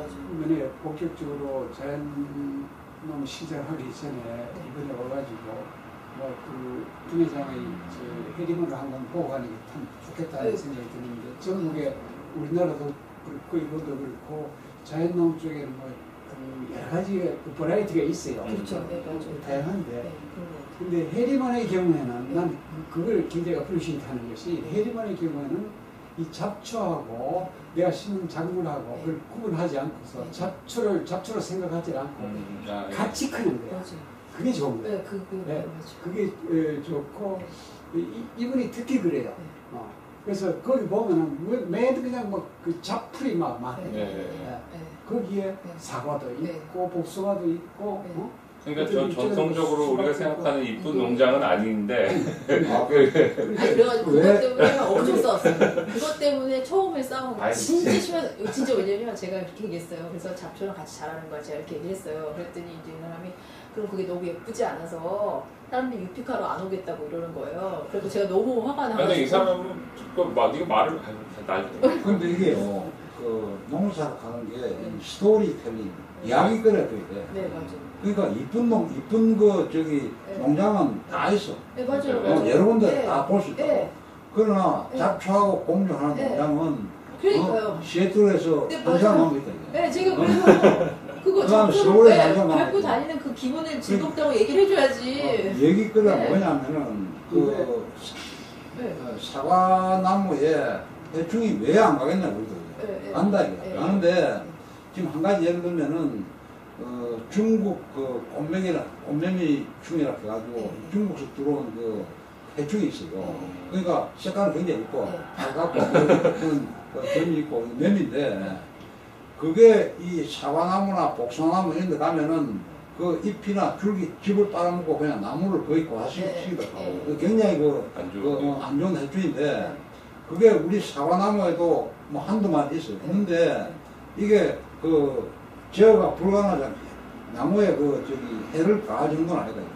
몬트리올에 사는 그 동네 사는 이 사람이 쓴 책인데 거기는 농기구를 안 쓰고 농기계 안 쓰는 유기농에 한 1.5에서 2에이커에 두 부부가 해도 먹고 살 수 있다라는 그 주제의 책이거든요. 1.5에이커 한 4,500평 그렇죠, 그 정도 된다는 얘기인데 농기계를 쓰게 되면은 실제 비용이 많이 들어요. 그렇죠. 그 농기계가 굉장히 비싸요. 그럼요. 비싼데 그게 유지도 비용이 들어요. 네, 맞아요. 뭐 가스도 들고 기름도 들고 그것도 들지만은 고장. 그다음에 이게 또 감가상각이 고장나고 여러 가지 비용이 발생하는 거고. 근데 우리 자연농법을 하게 되면은 쓸 이유가 없어. 그렇죠. 쓰면은 오히려 트러블이 생겨요. 그렇죠. 트러블. 그 무슨 트러블이냐 하면은 공부해서 알겠지만은 이게 땅에 엄청난 미생물이 살고 있다고. 엄청난 미생물이 살고 있는데 거기 사람이 발자국 소리만 들어도 벌써 탱크 지나가는 소리를 생각할 건데 이게 들어가면은 그냥 이거는 그냥 그대로 죽거나 그냥 대혼란을 일으킨다고. 그래서 농기계를 안 쓰는 게 좋다. 또 쓸 일도 없어. 쓸 일도.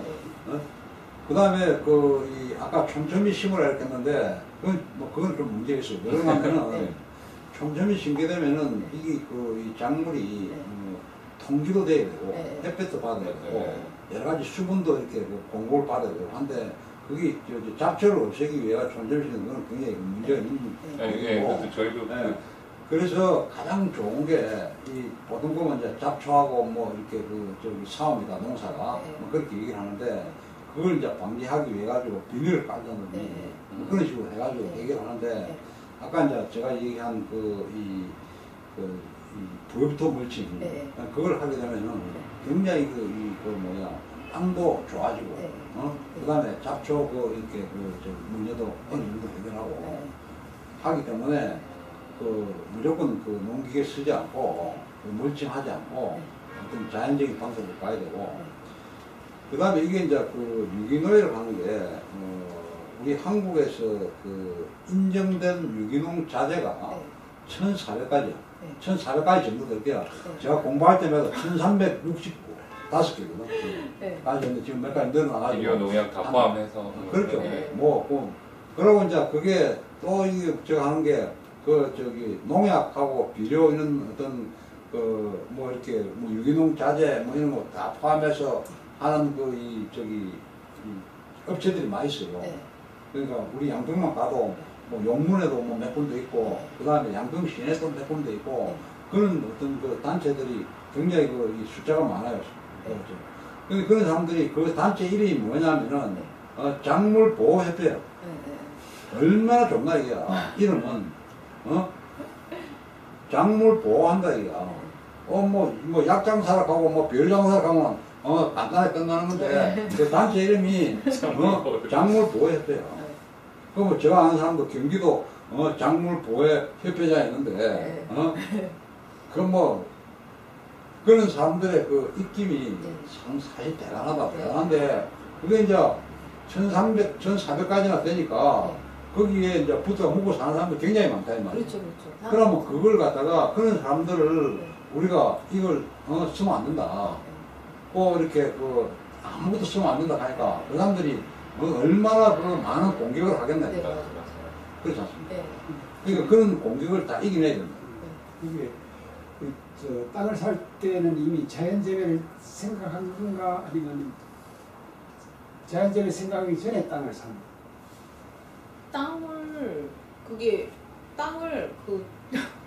땅을 전에요. 그 직전이에요. 네? 땅을 보러 다닐 때는 몰랐고요. 자연재배 몰랐죠. 그 유기농 블루베리. 유기농을 하려고? 그렇죠. 그걸 하고 있었고, 이 땅을 딱 발견하기 거의 직전에 본 것 같아요. 그래서 저희가 뭐가 있었냐면, 원래 땅을 살 때는 이제 사라는 이제 공부를 또 해보니까, 수질 검사도 하고, 워러 라이츠, 별거 할 게 많아요. 근데 이 땅을, 저희가 샀던 이 땅을 발견하기 전에 이제 자연농법을 봤으니까, 저희가 마음의 평화를 얻은 거예요. 아무 땅이나 사도 거기에 그게 맞는 애를 키우면 되니까, 땅을 그렇게 열심히 조사하지 않아도 되겠구나. 그리고 그래서 좋았던 건 뭐냐면, 이 땅이 원래 농사를 지어왔던 땅이 원래 팜을 사는 게 좋겠다고 사람들이 생각을 했어요. 저도 그렇게 생각을 했죠. 처음엔 그랬죠. 팜이 원래 있는 걸 사면 좋겠구나. 근데 이 땅은 팜을 계속 안 했었잖아요. 근데 자연재배를 알아서 이 땅을 굉장히 마음 편안하게 샀죠. 팜이 전혀 없었고. 그래서 아주 시기가 절묘하게, 그러니까 자연재배를 아마 몰랐으면 이 땅을 사는데 굉장히 좀 많은 주저를 했을 거고, 혹은 안 샀을 수도 있죠. 근데 일단 그래서 계속 그때 땅 사기 전에 물어볼 때 농사를 얼마나 지었느냐 할 농사 안 지었대요. 40년대 집도 안 지었대요. 40년대까지 지었는데 참 좋네. 그래서 원래 말만 한두 마리 정도 있었는데 그러니까 타려는 말 한두 마리 있고 그것도 요새는 없는 것 같아요. 그것도 한 10몇 년 전부터 없었죠. 99년 전부터 그때부터 없었어. 그렇지. 없었으니까 거의 10몇 년 동안 없었고, 그래서 그러니까 그 자연재배를 몰랐다면 어쩜 이 땅을 안 썼을 수도 있었어요. 그러니까 알아서 마음 편하게 사는 거죠. 주위에 그 타운은 어떻게 돼? 인가들이 있어요. 있어. 인가들이 있는데 보통 최소한 그러니까 농사를 그렇게 열심히 짓는 땅들이 없어요. 그러니까 제가 아까 말했지만 그 땅이 굉장히 이렇게 땅값이 올라가니까 시애틀에서 가까우니까 땅값이 올라가면서 농사분들이 다 이제 빠져나가는 거죠. 저쪽 빠져나가는 동쪽으로 이스턴 워싱턴. 왜 이게 시작이 됐는지 이런 발상이 어디서 나왔는지 난 그걸 꼭 좀 듣고 싶어. 그러니까 제가 이 사람보다 더 처음에 유기농 발상은 어떻게 해서 시작이 된 거야? 유기농은 그러니까 일단 아니 그 자연재배 발상이 이렇게 하자는 발상. 그러니까 제일 처음은 실은 저 책도 보니까 저기 니어링 부부 책 있잖아요. 예. 어느 책? 좌론 사무죠. 헬렌 니어링. 좌론 사무라고. 네, 저기 원래 맨 처음에 대학교 때 그 소로 월든을 읽었는데 거기 보면 그 사람도 실험을 하잖아요. 내가 가서 어떻게 살 수 있는지. 그거 보면서 이제 이상하게 사람들이 살 수 있구나라는 생각을 했는데 제가 그때는 내가 그렇게 살 수 있다는 생각을 못 했잖아요. 근데 저 책을, 그러니까 조아라는 사람 저 책을 읽고 나서는 읽었을 때가 결혼한 지 한 얼마 안 됐을 때인 거예요. 한 1, 2년 됐을 때인 거예요.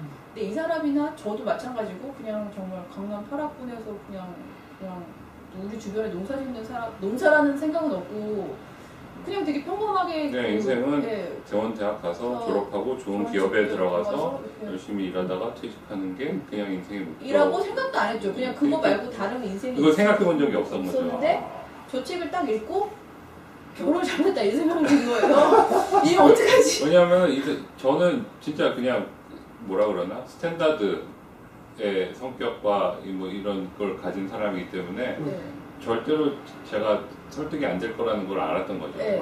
근데 저 책에 보면 그 부부가 벌몬트랑 메인주에 들어가서 그런 식으로 살거든요. 저기도 보면 블루베리 심는 얘기 나오는데 막 주변에서 약치고 뭐하고 해야 되기 때문에 블루베리 돈 쓰지 말라 이런데 저 사람이 그냥 비우고 그냥 해요.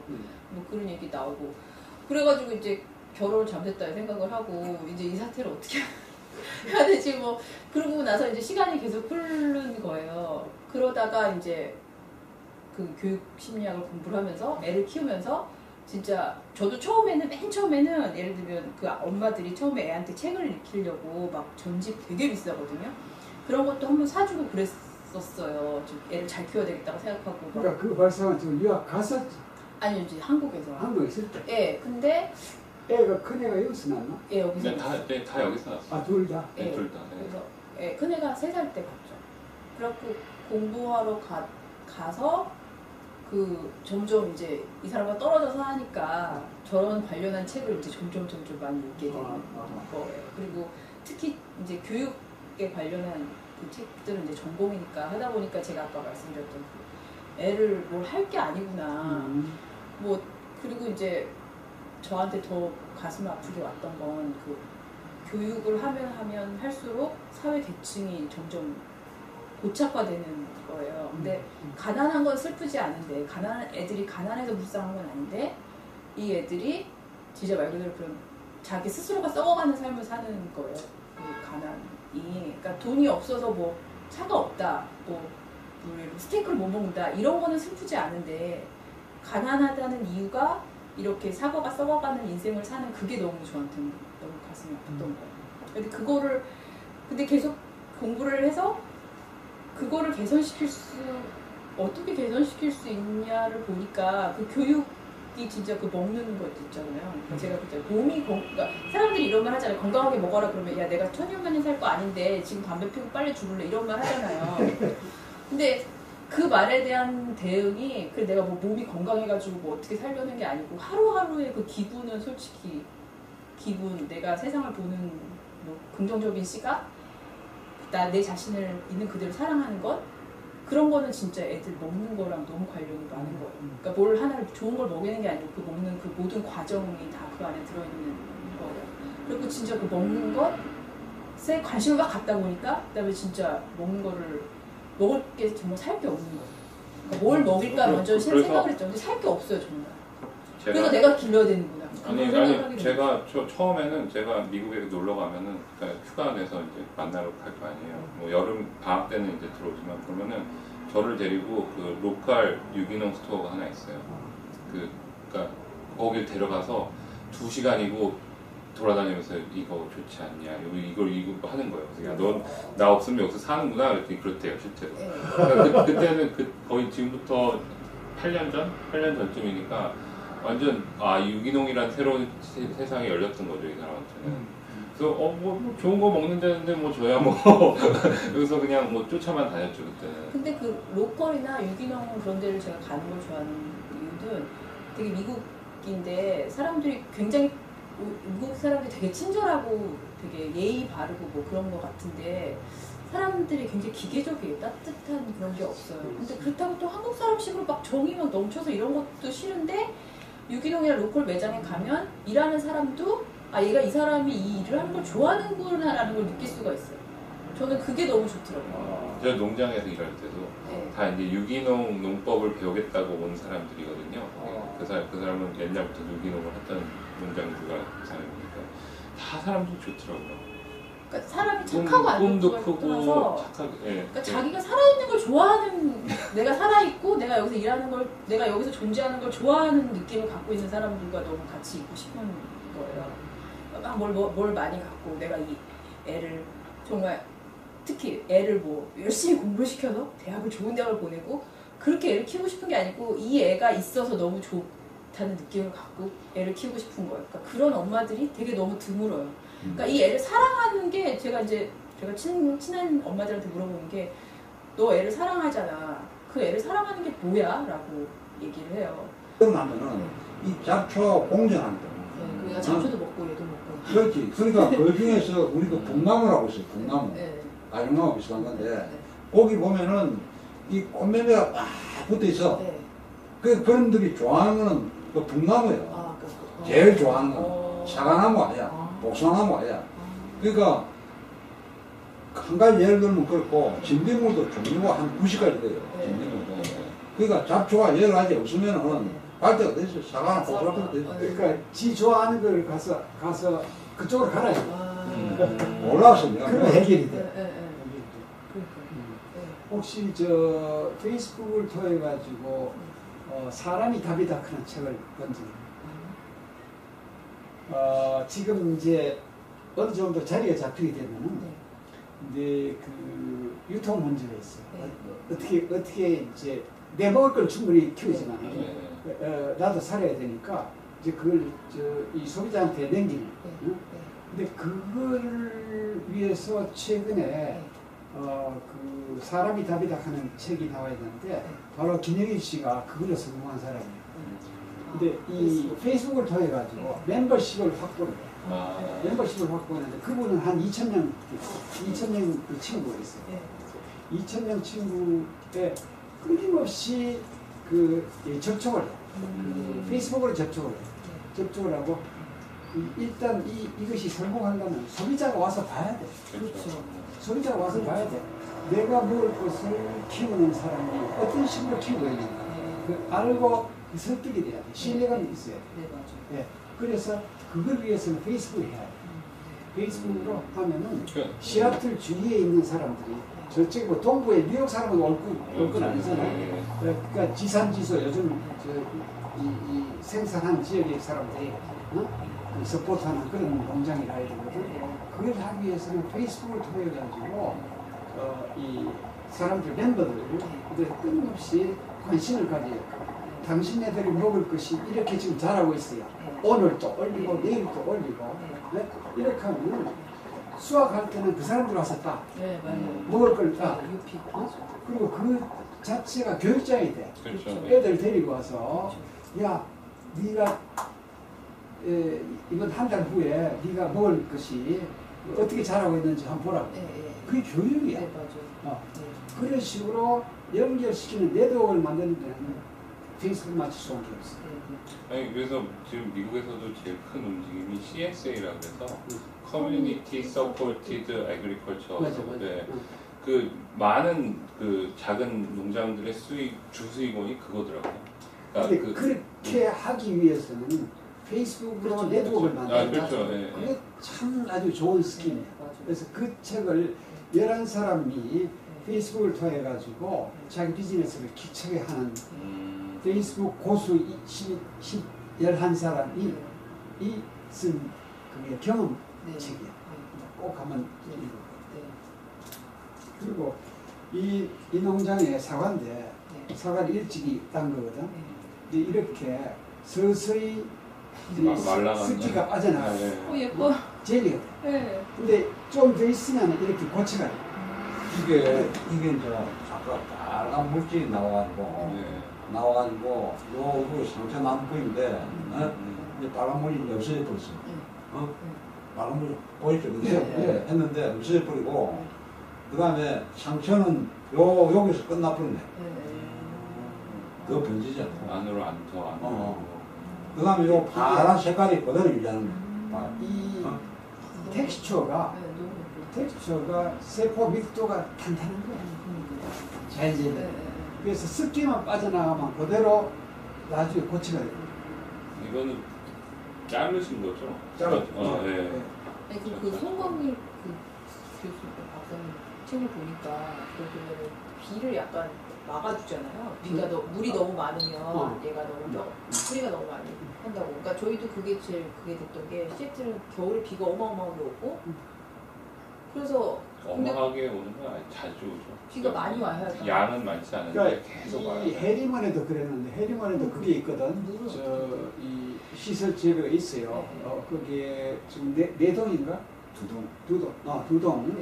그 비닐하우스가 있는데 있으면 좋아요. 좋게 그 겨울에도 이 생산해낼 수 있고 또 끊임없이 테스트.